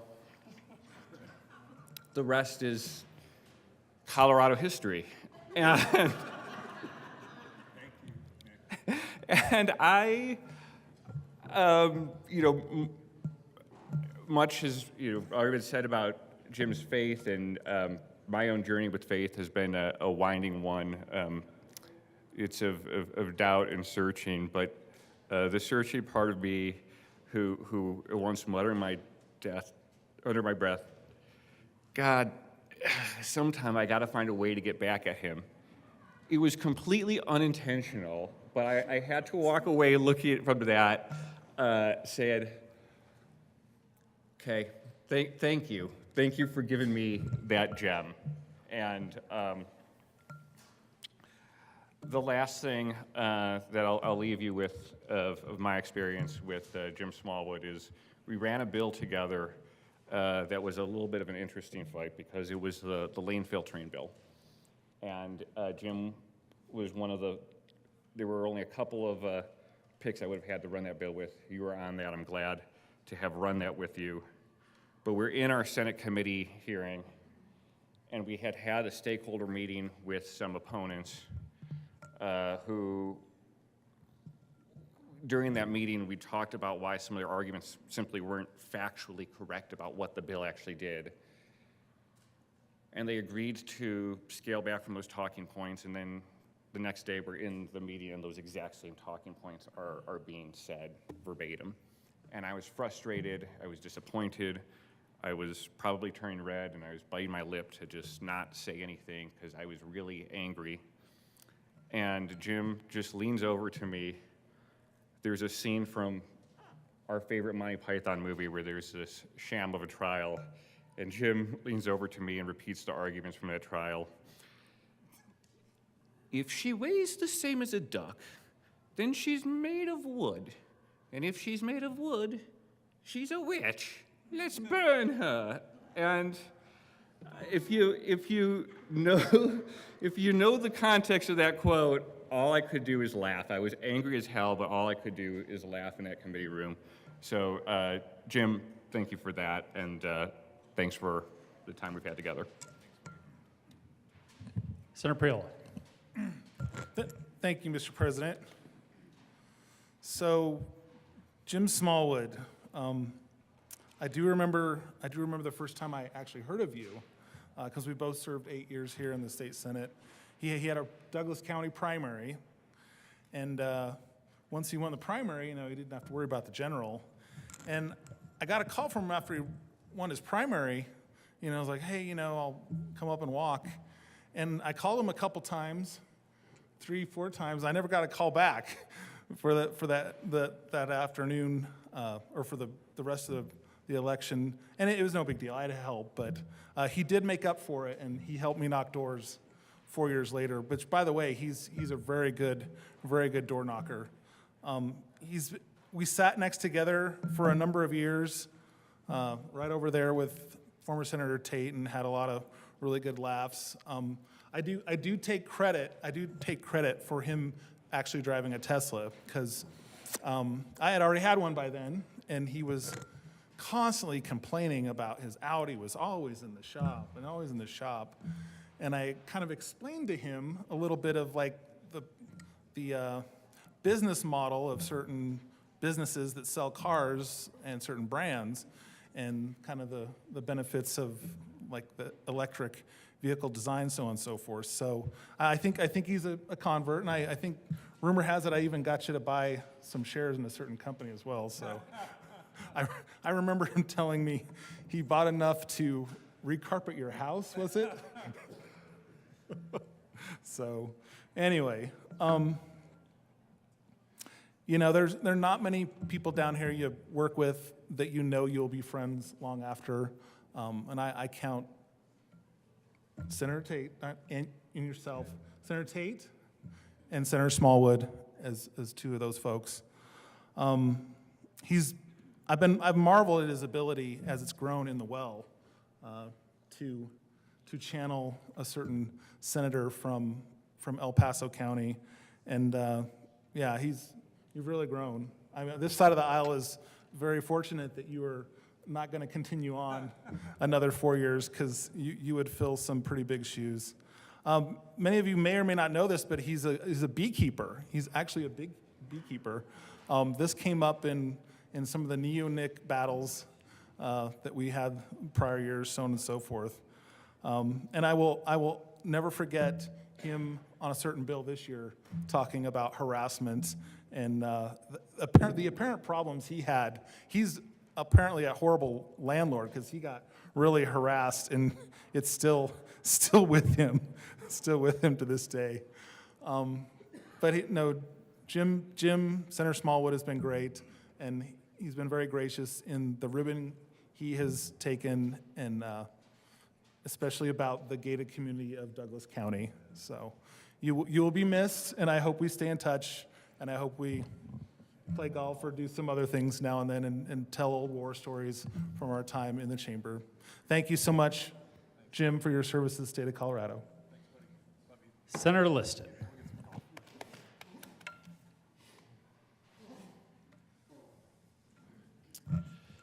Thank you, Mr. President and members. Jim, I feel like I hardly know you, because I really didn't the first couple of years, because you sat right down there, and I was stuck in the middle up here where I still am stuck. But you know, really, and we've never served on committees together either, which is probably a blessing, at least for you. And but when I think about it, we probably have a lot in common. We're both military brats. We're both exceptionally smart. We're both very good looking. We both have great wives, and we're both very good golfers. But enough talking about me. No, just the opposite. Like I say, I feel very frustrated because we really didn't get to know each other until you started sitting here. And I consider that a real blessing. What I've really enjoyed, besides getting to know you here over these last couple of years, is your infectious smile. You always have a great smile, and which I always appreciate that. And it's always been talked about how much you know the issues, which you do, especially healthcare and insurance, and really other issues as well, that you can get up here and extemporaneously speak about almost anything. You're probably the second best person in the chamber that can do that. I won't say who the first is. I'll leave that as a surprise. I love your sense of humor also. I think that's something that you and I definitely have in common, is our sense of humor, is that we can give as good as we can get. And I always appreciate that. You know, people who do get to know us, you know, I like to be around people that can laugh at themselves, laugh at others, and let it roll off their backs and don't take anything personally. The other thing, you're an exceptionally friendly person. You know, once you get to, you break down those barriers, you know, get past that smile of yours, that you're extremely friendly. Speaking for myself, I'm really going to miss you. I really mean that. Like I say, it's been great getting to know you. And maybe this summer, down in Colorado Springs, we'll have an opportunity to get to know each other even better. And so I wish you much success, because I know you won't need it, because you'll be successful no matter what you do. I hope you won't be a stranger, and you'll stay in touch with all of us. You're a great legislator, a great guy, and it's really been an honor and privilege to serve with you. Thank you very much.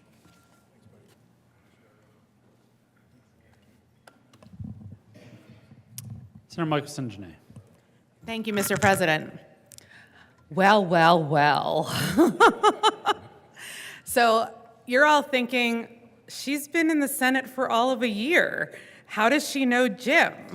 Well, Jim and I sat on the Legislative Audit Committee together for many, many years. And I first met Jim when we were both running for office. We ran for office for the first time during the same election cycle, 2016. And we're out there campaigning at something or another, and somebody brings up the very, very meager salary that is offered here at the legislature.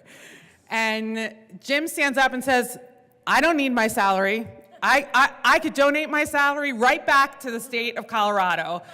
And the others of us who are sitting up there are thinking, well, it's not much, but we got to pay our bills somehow. And that was my first introduction to Senator Jim Smallwood. When I heard that he had been named the chair of the Health Committee right out of the gate, I was intrigued, because for those of you who have worked with me in the House, you know that the health care and human services arena is that is why I'm here. That is the work that I want to do. And I started to get to know Jim a little bit more, and learned that he was a life insurance agent. And this was really important to me because my father is a life insurance agent. And I became one while here in the legislature to try to help my father's business. And he was the only other life insurance agent that I knew here in the legislature. So I felt like we had a connection really, really early on when we first met. I will say that you have a penchant for nicknames, and I will cherish the nickname that you have given to me. You'll have to ask him yourself. And I am so grateful that I got at least 1 year to serve in the same chamber as you and have you amend my bill right here in this very, very well. And I'll never forget it, and I'll never forget you. Thank you. Senator Fields. Thank you, Mr. President. Dear Senator Smallwood, the ranking member of the Republican Party in the House in the Health and Human Services Committee for 8 years. We have spent time together in that committee. And I can tell you that Senator Smallwood is bright, he's capable, he's competent, and it is really inspiring to see him debate the Commissioner of Insurance.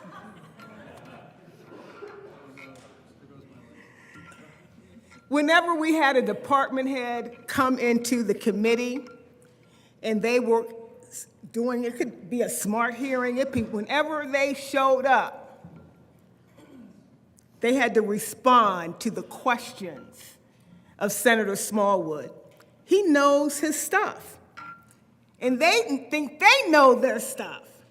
And the exchange and the dialogue that they go through, it was exhausting sometimes. And I would have to give them that look. And he says, Madam Chair, I'm almost done. I'm almost done. He might have to say that 2 or 3 times. And we would get the work done, but he's really good at his work. He makes all of us better because he reads the bill. So if you come into committee and you have not read your bill, expect him to challenge you on the content of what's in your bill. And if you're kind of weak and you can't explain it, he'll bring out the book, the statutes.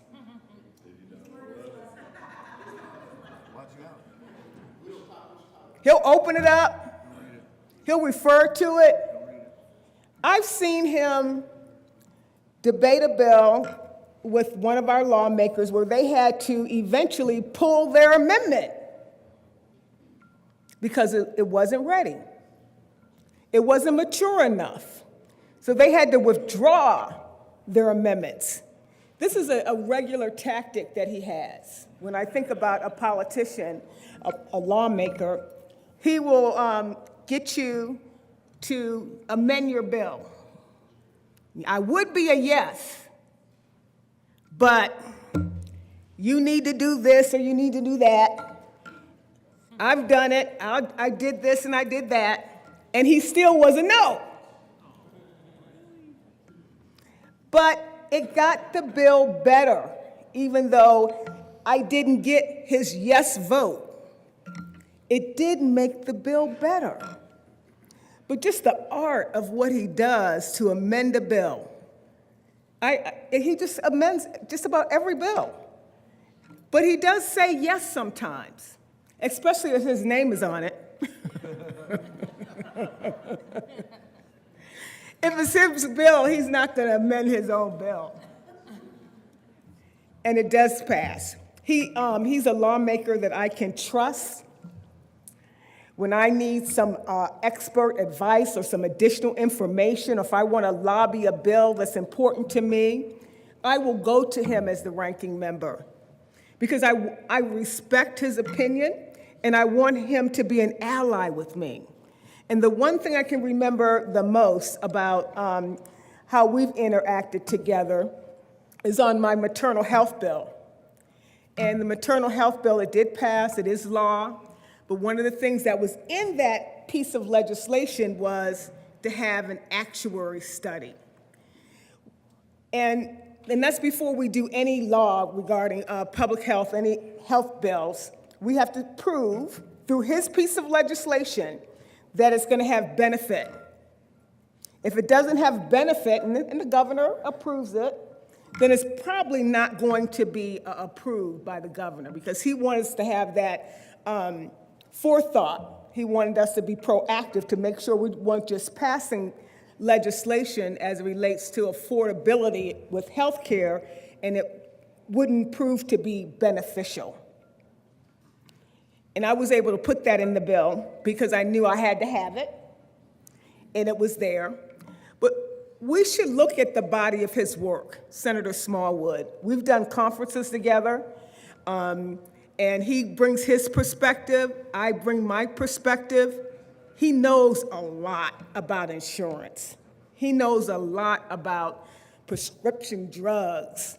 He just knows a lot about the function of what it takes to do good public policy as it relates to health. And I respect that about you. I admire you. I wish you all the best, you and your family. I'm going to miss you. I'm not going to say goodbye, but I'm going to say I'll see you around. Senator Bridges. Thank you, Mr. President. When I first came to the legislature, same time Senator Smallwood came in, I was told there are 2 Gordian knots in public policy in Colorado: education and healthcare. And you have to choose one. I picked education. I came over to the Senate, and I think my first year here, there was debate on a bill. And Jim came up here and he said, you know what? You pass this bill, and low-income Coloradans are going to pay more in their health insurance premiums next year than they are this year. Just watch. It's going to happen. because you're overlooking this, I don't know what he was talking about, I didn't do healthcare. You're overlooking this, and they're gonna pay higher premiums. And I went, surely the governor's team has looked at this. Surely Jim Smallwood doesn't know more than the entire team of people that have assembled on the first floor and outside the building to push this legislation through our hollowed chambers. Surely Jim Smallwood didn't figure this out when they didn't. And then next year, Jim Smallwood comes down here to remind us all about what he had said the year before, because it turns out Jim Smallwood knew something about insurance premiums that the entire governor's team didn't know, that none of us picked up on, and that all the people outside the building pushing it didn't realize. And we increased premiums for low-income Coloradans. We learned a little more about that earlier today, saw it happen again. Just today, this was perfect. I was thinking, what am I going to say about Jim? And I knew I was going to mention this story, and then he just did it again this morning. He said, oh, on this syphilis bill that you're running, I saw this coming. I knew this was coming. And I thought, please tell me more, Jim. We can extend the video. There's a lot you don't say to a Wendy's. Healthcare policy, the legislation we pass out of this chamber on health insurance, will be poorer for Jim Smallwood's absence. I'm so grateful that we have had you these 8 years, and we're going to miss you. Senator Cutter. Thank you, Mr. President. So yes, as a few people have noted, Jim Smallwood is smart and persuasive, and frankly, it's a little bit annoying. I was first in Health and Human Services with him last year. I'm like, who is this guy and why is everybody listening to him? He has a really bad habit of slapping amendments that I don't like on my bills and convincing my colleagues to join him. And so annoying. And he also can talk. We had a really nice chat the other day in the well about how, this is what he said to me, I don't know how Bob Gardner can talk that long. I don't have that many words. I know. I don't think I could sit up there for that long. So then later that day, I proceed to walk in the chamber, and he is still talking after, like, for sure it was an hour. My kids were visiting, and my son-in-law says, why isn't anybody listening to that guy? That's just what we do. That's just what we do around here. So that's fine. So as annoying as Senator Smallwood, as you have been at times, I'm really glad we got the opportunity to run a bill together this year, and I might actually miss you a little bit. So very, very best of luck to you as you move on. Senator Hansen. Thank you very much, Mr. President. And I will be brief because just a quick reminder to everybody, we have 4 hours to pass Senate Bill 33. Just a gentle reminder, or that bill no longer exists. So I will be very quick. I am reminded tonight how glad I am to not be on the Health Committee. Jim and I came within a hair's breadth of meeting each other probably 20 times as kids, and it never happened. And we have to come here to the Colorado Senate to figure it out, which I am so grateful that we did. We had a series of near misses. He grows up in Manhattan, Kansas, and is super good friends with a bunch of guys that I went to college with in Manhattan, Kansas. He instead goes to Hays, Kansas, which is near my hometown in western Kansas, and ends up playing football with a bunch of kids I was in high school with from Goodland. So our 2 degrees of Kevin Bacon is like 20 people. How did we not meet? Well, we had to come to the Colorado Senate. I also have bad news about his license plate. As of January 1st, 2025, it will be invalid because his utility will no longer be purchasing coal power. So enjoy it for just a few more months before it will be factually incorrect.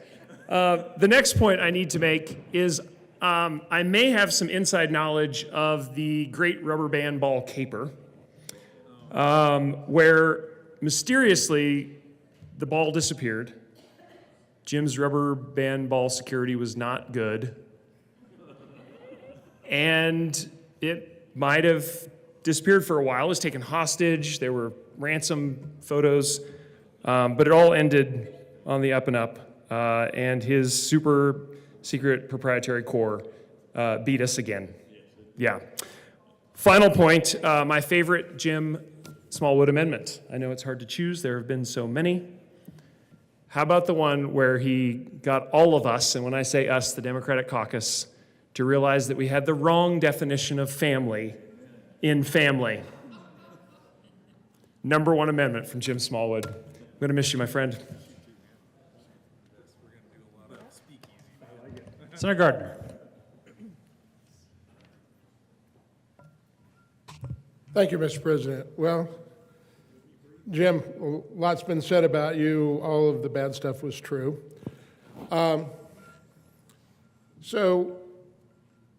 Jim and I are Senate classmates. I, as you know, was in the House and went away, so I had some experience in this building and was a committee chair out of the chute here in the Senate, and Jim was as well. And I asked myself, it was okay with me when we had a big turnover in our caucus that year, and it's like, how is he going to do that? He never sat in a committee before. But you did it well. I wanted to stay out of your committee, by the way, as much as you wanted to stay out of mine.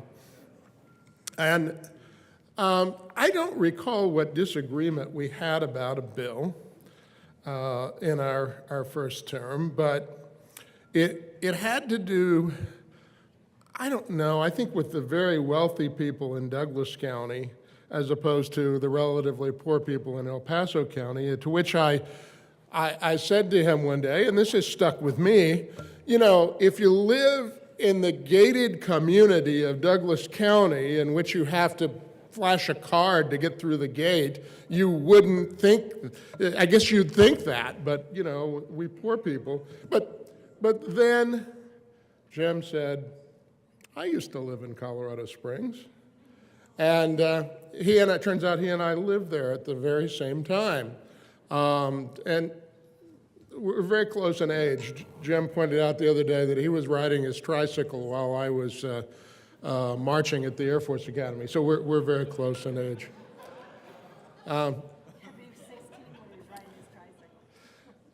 Jim, it is really true. I believe in your second term, you have become a wholly new person. I don't know if you've noticed this in him, but you've spent more time in the well than I have. I venture to say that the whole reading of the statute thing and everything, I don't hold a candle to you. Everybody's being nice to me. You've got it mastered, my friend. It's too bad you're leaving. You could have run for the House. But we're, you know, when I said earlier about Senator Zinzinger that we were all richer. You and I are both poorer for this experience. And I didn't give my salary away, man.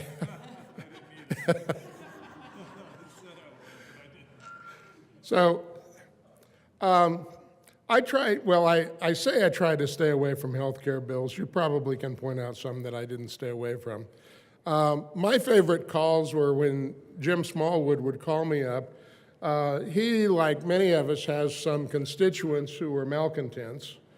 And sometimes he would want to carry a bill for them about some legal thing. And I'm not, well, I kind of have forgiven you for sicking that guy on me that, they wanted to carry the bill. But I said, well, Jim, you could carry that if you want to grasp the nettle. And he said, what do you mean by that? And I said, you know, it's like when you reach down there in the bush and you get it. Don't do that. So he didn't. He just gave the guy, you know, and he asked. He said, can I give him your number? And I said, well, yeah. And he called 5 minutes later. So, Jim, what I have come to appreciate, and is really true, I know that this is going to come as a shock to our people on the other side of the aisle, and I don't want to give away secrets, Minority Leader, but we have a little document that tells us, you know, when you get to approps, what happened in prior committees. I'm sure y'all don't have anything like that. And when I see HHS, however many it is to 1, I always see that the 1 is Smallwood.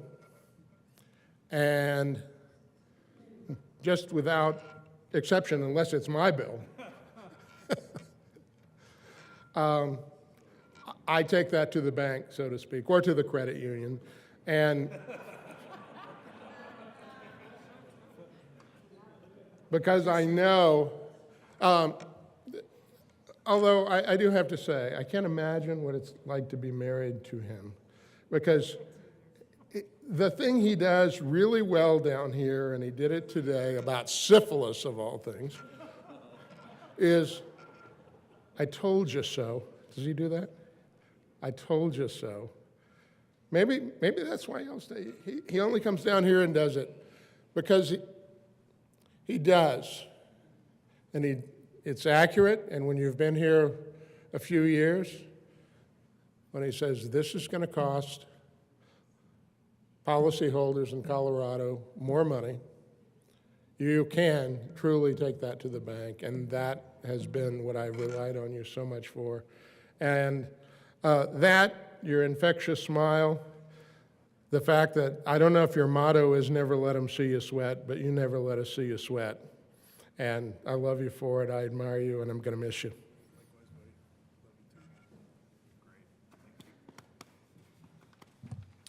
Senator Kolker, there is an amendment at the desk. Would the clerk please read the title to the amendment? L14, amend printed bill, page 2, after line 19, insert section 2 in Colorado Revised Statutes 189-111, amend 7 as follows: 189-111, harassment, Jim Smallwood statute. Senator Kolker. I move L014 to Senate Bill 107. To the amendment. That's all I have for you. Yeah. Senator Kirkmeyer.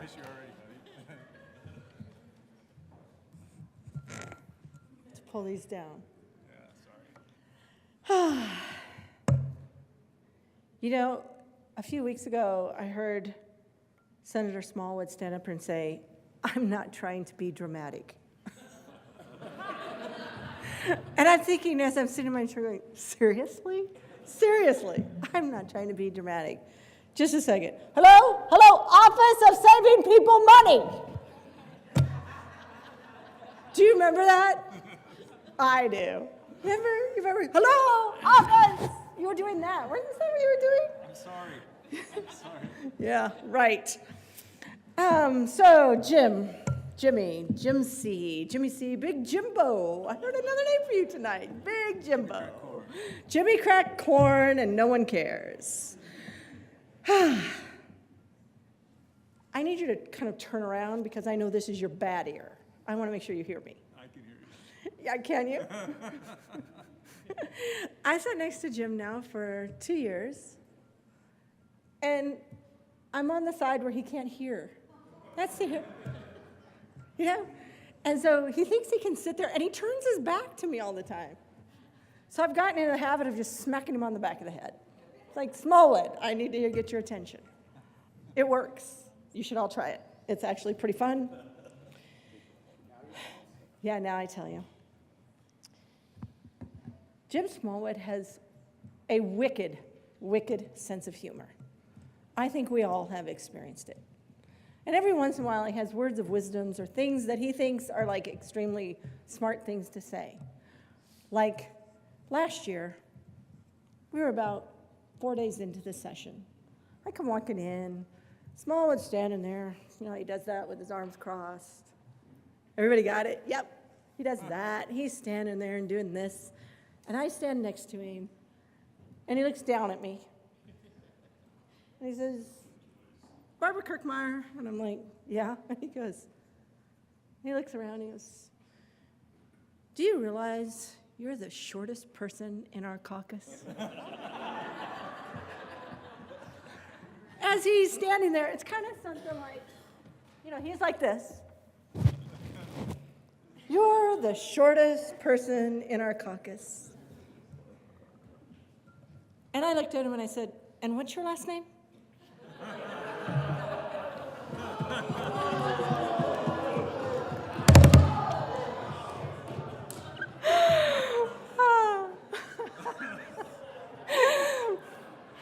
And then Larry Liston walked over. He's like, what you two talking about? I'm like, go sit down.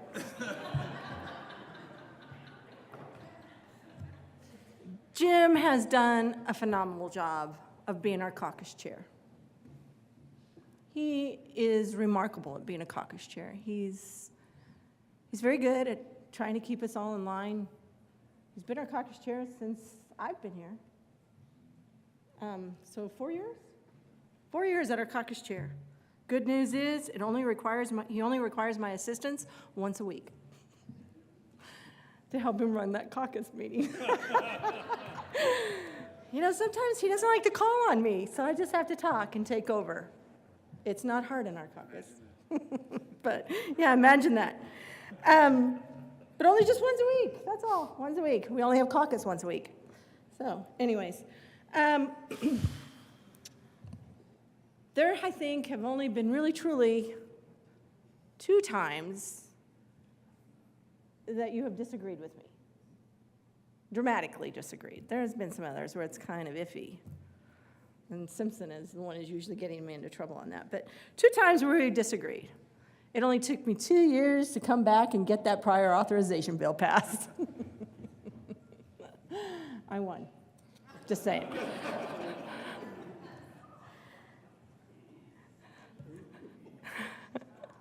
I know. This follows up with the discussion we had the other night. Well, you were all here on the floor having a great time hearing all about the Constitution and education. Jim and I were sitting in the minority leader's office, just having a discussion, talking about life, where he proceeded to tell me that, you know, Barbara Jean, because that's what he likes to call me. He doesn't have any other kind of cute nicknames. That's just it.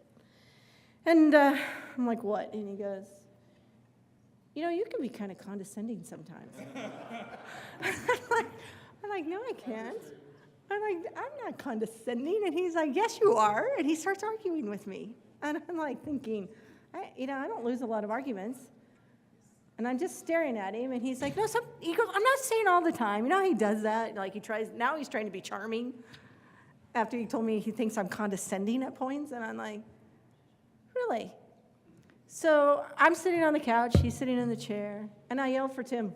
I'm like, Tim, get in here. And he goes, what? And I said, do you think I'm condescending? And he's like, no, you're direct, you're forceful. No, you're not condescending. I said, what about Smallwood over there? Do you think he's condescending, or do you think he's snarky?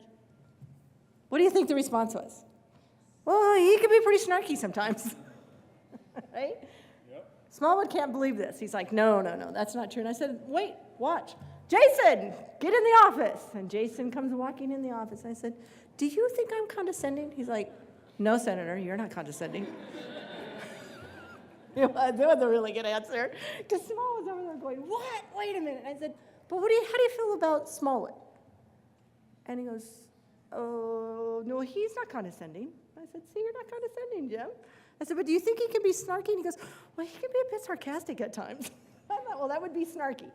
So I just want you to know I took a poll of all of the lobby, pretty much anybody who was walking around in the Capitol the other day. This would have been this would have been yesterday. 421 to 2, you're snarky. So I had the awesome opportunity to serve on the Health and Human Services Steering Committee. That was a great committee when I was there. That was a great committee. And Senator Smallwood, myself, Senator Simpson, we were the Republicans. Senator Smallwood is the ranking member. And you know, you're supposed to pay attention and listen to your ranking member. Somebody should have told that to Senator Simpson and I before we were 3 months into it. Because we'd get emails, we'd get text messages from him. Cleve and I would, and he'd be like, what are you two doing? And we're like, we're voting. He's like, you're not supposed to be voting that way. And I'm like, but we're voting that way. And we would have conversations, and it would be like, you know, if we vote for this, because Smallwood we knew he was going to vote no because he told us. And there were a couple bills we wanted to vote yes on because we liked them. And man, he would get ticked off at us. And I'd look at Simpson and say, I think he's mad at you. He's like, no, he's mad at you. And he actually was kind of ticked off at both of us because he couldn't tell us what to do, Jim. That's why you're not on the committee anymore. No. All my talking points. Oh, but, so, I was thinking to myself, you know, see, did you hear how snarky that was? Yeah. So I was thinking to myself, when you are in trouble. When you're on Health and Human Services, you know you're in trouble when Jim Smallwood gets up, walks around that 4 feet or so, because he sits on the other side by the statutes, and pulls out a statute. And he does this very dramatically. Have you ever watched Smallwood? He doesn't walk like all the rest of us walking. He just kind of saunters. I'm on my second 10, thanks. He just kind of saunters over, picks up the statute. He doesn't go sit down right away in his chair because he wants to make sure everybody's watching him while he's flipping through the statutes. And you're thinking, oh my God, what's he gonna pull out of that statute? And he's very good at it. I remember watching him thinking, wow, he just knows where those things are. But you also know you're in trouble when Jim Smallwood says, I'll be a quiet no on your bill. That's not true. But he likes to try and pretend it is. And then there was that time in Health and Human Services where we had members, and I kind of can't remember exactly what the bill was, but we were talking about low-income people and their pay and how much we had to pay them. And Smallwood here, he pipes up and says, oh my God, I'm going to have to pay the guy who shovels my snow more. Isn't that what you said? Something like that? And I'm thinking, you have somebody who shovels your snow? He's like, yeah, they come do the whole driveway whenever I need them, so many times a week. And I'm like, you pay somebody to shovel your snow? And he's like, yeah. And he just goes on and on. I thought, why are you here? Yeah. Yep. So I wasn't really going to mention about, the statute reading the other day until I was listening to what they said in the tribute to you about he is very proud of his work.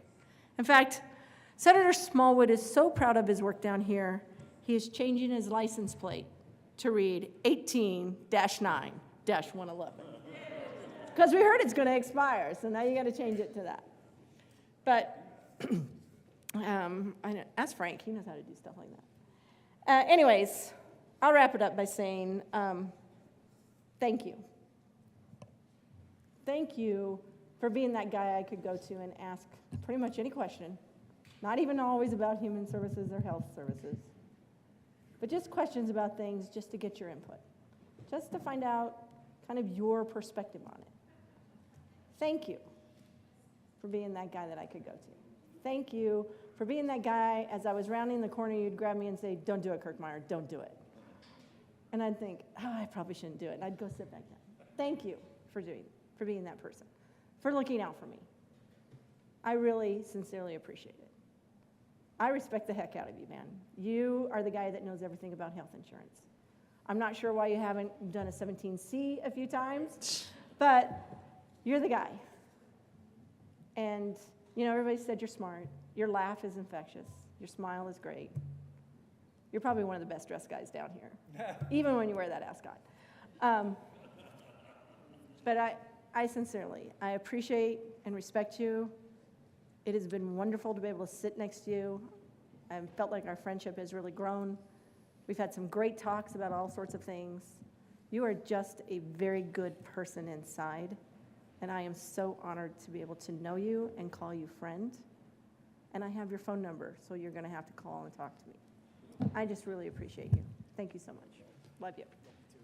Senator Simpson. Thank you. Jim, it's been such a pleasure to get to know you over the last 4 years, and Kirkmeyer took a lot of my thunder because I got appointed to Health and Human Services my first year, and I have no background in that space. So I called my predecessor, Senator Larry Crowder, who served 8 years on Health and Human Services. I said, Larry, I don't have any background here. I don't know how I'm going to manage in that space. He said, just follow Smallwood's lead. So Senator Kirkmeyer and I sit on the other side of the room, and it got pretty routine where we just rolled Smallwood routinely quite often. And I'm pretty sure, again, that's why as the ranking member, Senator Kirkmeyer and I were no longer on Health and Human Services. A couple other points. You've heard Jim get up here routinely and talk about being a one-trick pony. I'm a one-trick pony. Far from that, Senator Smallwood. I'd go so far to say that's absurd. If you could actually say that in this body, that's absurd.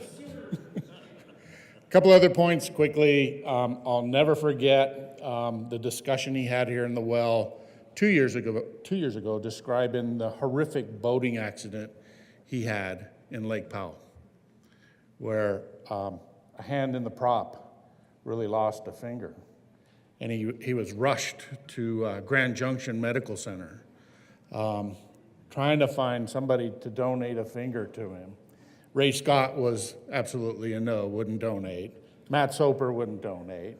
He finally talked Don Coram into donating a finger to him. That was classic. I love that. And then lastly, I know we'll stay connected because we have a date to go to White Sands Missile Range in October to the Trinity Missile Site when it opens up to the public. So I'm looking forward to Jim coming down, stopping in Alamosa, having a cold beer, and then on to White Sands Missile Range. So a pleasure, Jim, serving with you. My honor. Mr. Majority Leader. Thank you, Mr. President. Listening to the speeches reminded me a lot of stuff. I didn't get to know Senator Piolo in my first year because I was hidden as a freshman in the middle. Senator Smallwood sat way over here, had the ball, took care of the milks and the Chick-fil-A for the caucus. But getting to know him with some of the time with Senator Tate, sitting on the patio over the years, and I had always had an interest in being on the audit committee, so I sat on the audit committee a couple years ago. Well, Jim was the chair, sat next to him. I was honored to be the vice chair that year. Experienced Senator Kirkmeyer's experience of him not being able to hear me because he put himself next to the staffer, so I had to sit on the other side.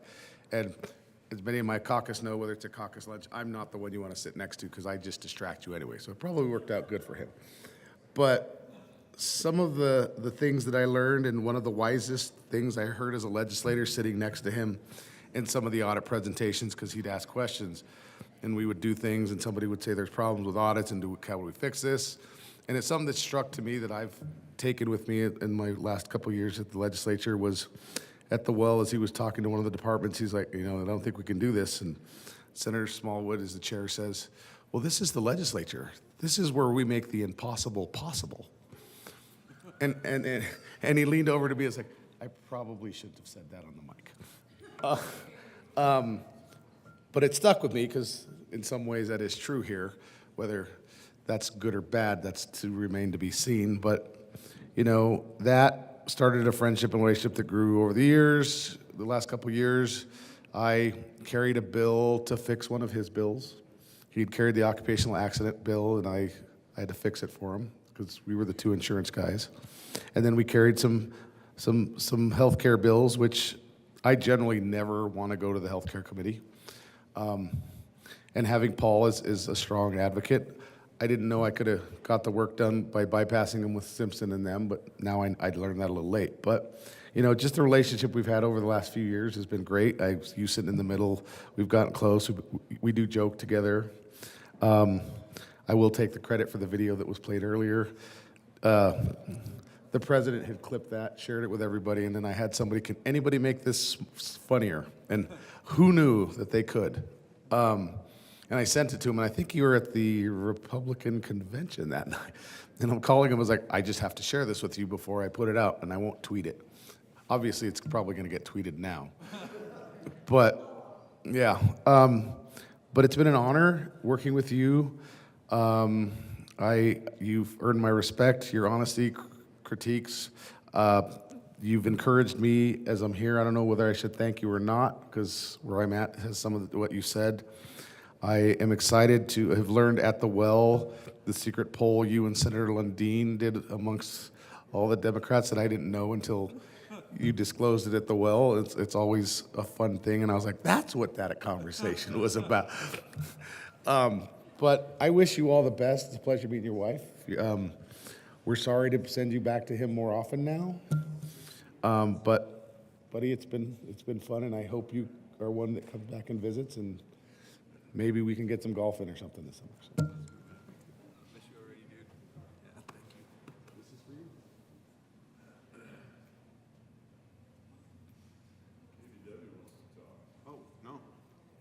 No, you can go. Here, Jim knows what I think about it. Senator Smallwood. There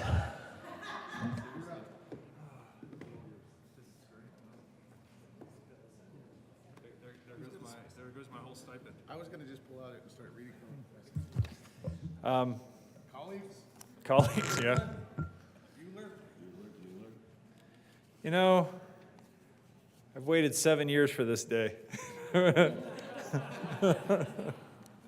Been thinking for 7 years, man, how can we get out of this place? It's so frustrating, and everybody gets angry all the time, and nobody gets any sleep, and here we are the last few days, and sure enough, I know I'm going to miss it. I can already tell. So first of all, I'm truly humbled by the words that you all say. It's yeah. But I this probably doesn't surprise you. I don't have anything prepared, and I never really seem to do a good job having anything prepared. I have a statute book. But what I did do this time, because I was afraid to screw it up, is I wrote down a list of everybody that I wanted to thank, and that is the only thing that I want to do tonight. It's the only thing, because I've sat through a lot of these eulogies of the living, and I don't remember a lot of them. They're like people that I knew pretty well, right? And their last day, their parting day, and I was trying to think back, and like, I don't know if anybody listens to them. So maybe they do, maybe they don't, but I want you all just to come away with one thing, which is thank you. Thank you, thank you, thank you. And I'll start with my little list, because otherwise I'm going to screw it up and somebody's going to yell at me later. But I've thanked God first, because there's been a number of you I've had conversations with who were called to do this job. And some of you know why you were called. I don't know why I was called, but I was definitely called. I'm assuming it's going to end up being a good thing somehow, but I have to thank God, because it has been a fantastic experience. So I start there. Many of you got to meet my fabulous wife, Jody, who is an absolute saint. We've been together since we were 18, and you think it's bad dealing with me for 8 years, senators? We were 18, so Jody's going on year 3 of being with me, but no, so thank you. I mean, it's a lot for those of you who have spouses, domestic partners, husbands, wives. It's a lot on them, right? It's a lot to have folks go away for months at a time. Jody's done a really fantastic job being there, being so supportive, and I can't think of one time where she said, no, I really can't have you do that, or we don't have time, or I need you, this is more important than whatever you've got going on in politics or in the legislature. So I love you. Thank you so much. I can't thank you enough. For my boys, Jace, Adam, and Ross, it's nice getting called out by Kyle on that. I do love those boys, and I picked time to run for office when it's really tough on kids, right? These are high school kids, middle school kids, and guess what? When you run for office, they run for office, right? You know, a kid can screw up and get arrested or whatever, and nobody in the rest of the state cares, unless it's one of your kids. Right now, all of a sudden, it becomes like newsworthy. So when I want to apologize to my boys. I feel like I kind of took some of their high school and college away, right? Like, you can't put this on social media. You can't do that. You can't go to that party. You can't do this kind of stuff. So they sacrificed a lot. I appreciate that. My siblings, my parents, Jody's siblings, I mean, so supportive. My siblings came out, walked neighborhoods. My poor brother had to go to campaign events because I didn't know anybody and I didn't want to walk in alone, so my brother was kind enough to come in. So thanks to all of those folks. And then for the rest of the folks that ruined my life by convincing me to do this, and it's a pretty short list, believe it or not. I had an event that I went to with Scott Chase, the lobbyist, Cory Gardner, and Greg Brophy, and they're the ones, along with Dave Churchill, rest his soul, who kind of planted the seed originally. Like, you complain a lot. Like you should go do something about it. Like, you know, stop talking and actually go do something. So I have huge thank you for those guys. I definitely wouldn't have been here without Jim Sullivan. If anybody remember, former representative, then Commissioner Jim Sullivan, would never have won my race without him or Senator Tom Weens or my friend Dan Hudick, the campaign team of, these are people that I didn't know anything about campaigning or anything like that. So and I was supposed to lose. I don't know if you guys knew that. I was supposed to lose by a lot. So with Jack Cutter, Sarah Boyd Cutter, and Nate Larkin, Nick Stevens, thanks to all you guys. And then for re-election, the insiders in politics that what I always viewed as the insiders, like Mark Vaisley, and Kevin Van Winkle, and Kim Ransom, Pat Neville, Chris Holbert, I mean, the majority leader. I mean, they were so good to me, making sure that I got to stay here. Obviously, I want to thank my staff, everything that you guys have done to help things out. Tim, Taylor, Jason, Josh, thank you. And for my actual colleagues. I mean, the fact that you elected me to even be part of leadership is such a privilege. What a great team. Paul mentioned that the other day. Like, it's very hard to find a group of people that we get along with so well. I think a lot of people would be envious to know what kind of group we are. But probably as important as that, as this group of folks here who are like my brothers and sisters, we're kind of, in a little way, like an echo chamber, right, on our side. We think pretty much the same way about most things. So it's, in some way, every time we get together, it's kind of like your assembly, right? That's kind of what it likes when we get together. So that's where I really want to thank the folks on the other side of the aisle, because that's the part of my life that I really feel was missing. And this is really embarrassing to say, and it's actually really humbling to say in public, but I've kind of always been the boss, right? I've always had myself in a position where I've been like CEO and president and owners of companies, and what I say goes. It's the rules. And I viewed my world in a very kind of homogeneous way, and it's only living in the minority. And for those of you who haven't done it, I know Rachel has and Steve has and Rhonda has lived in the minority. For those of you who haven't, I've learned so much more being in the minority and never really getting my way, and needing to take in everybody else's life experiences and opinions. Sitting next to you, Robert, Chris, Julie, James isn't here because he knows I'm talking. Tony, I mean, just you five, this little orbit here, and then, tangentially, Kyle, I owe you more, Dylan, Chris. I missed out on so much by sitting back on that side because I didn't have these conversations just about your lives, your constituents, time I spent with Tom, bills with Nick. Like, I could go through every single one of you and the times we spent together, or just hearing you come to the well and explain kind of, your constituency and your families and what's important to you. I mean, I've learned so much in this short period of time, and it is it's a lot because of you, but it's mostly because of you.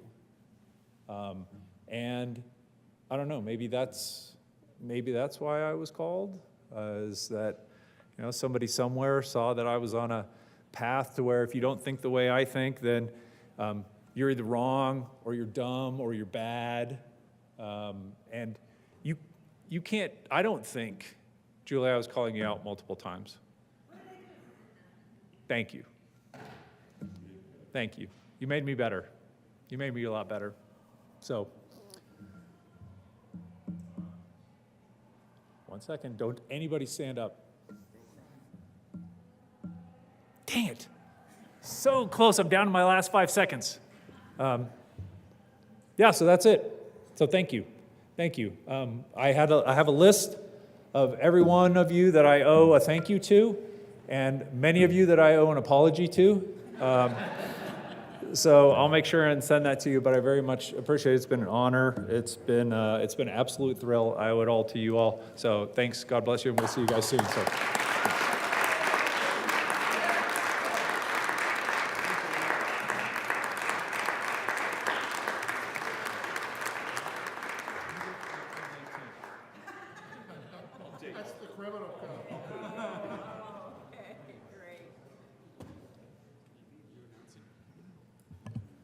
Senator Bridges.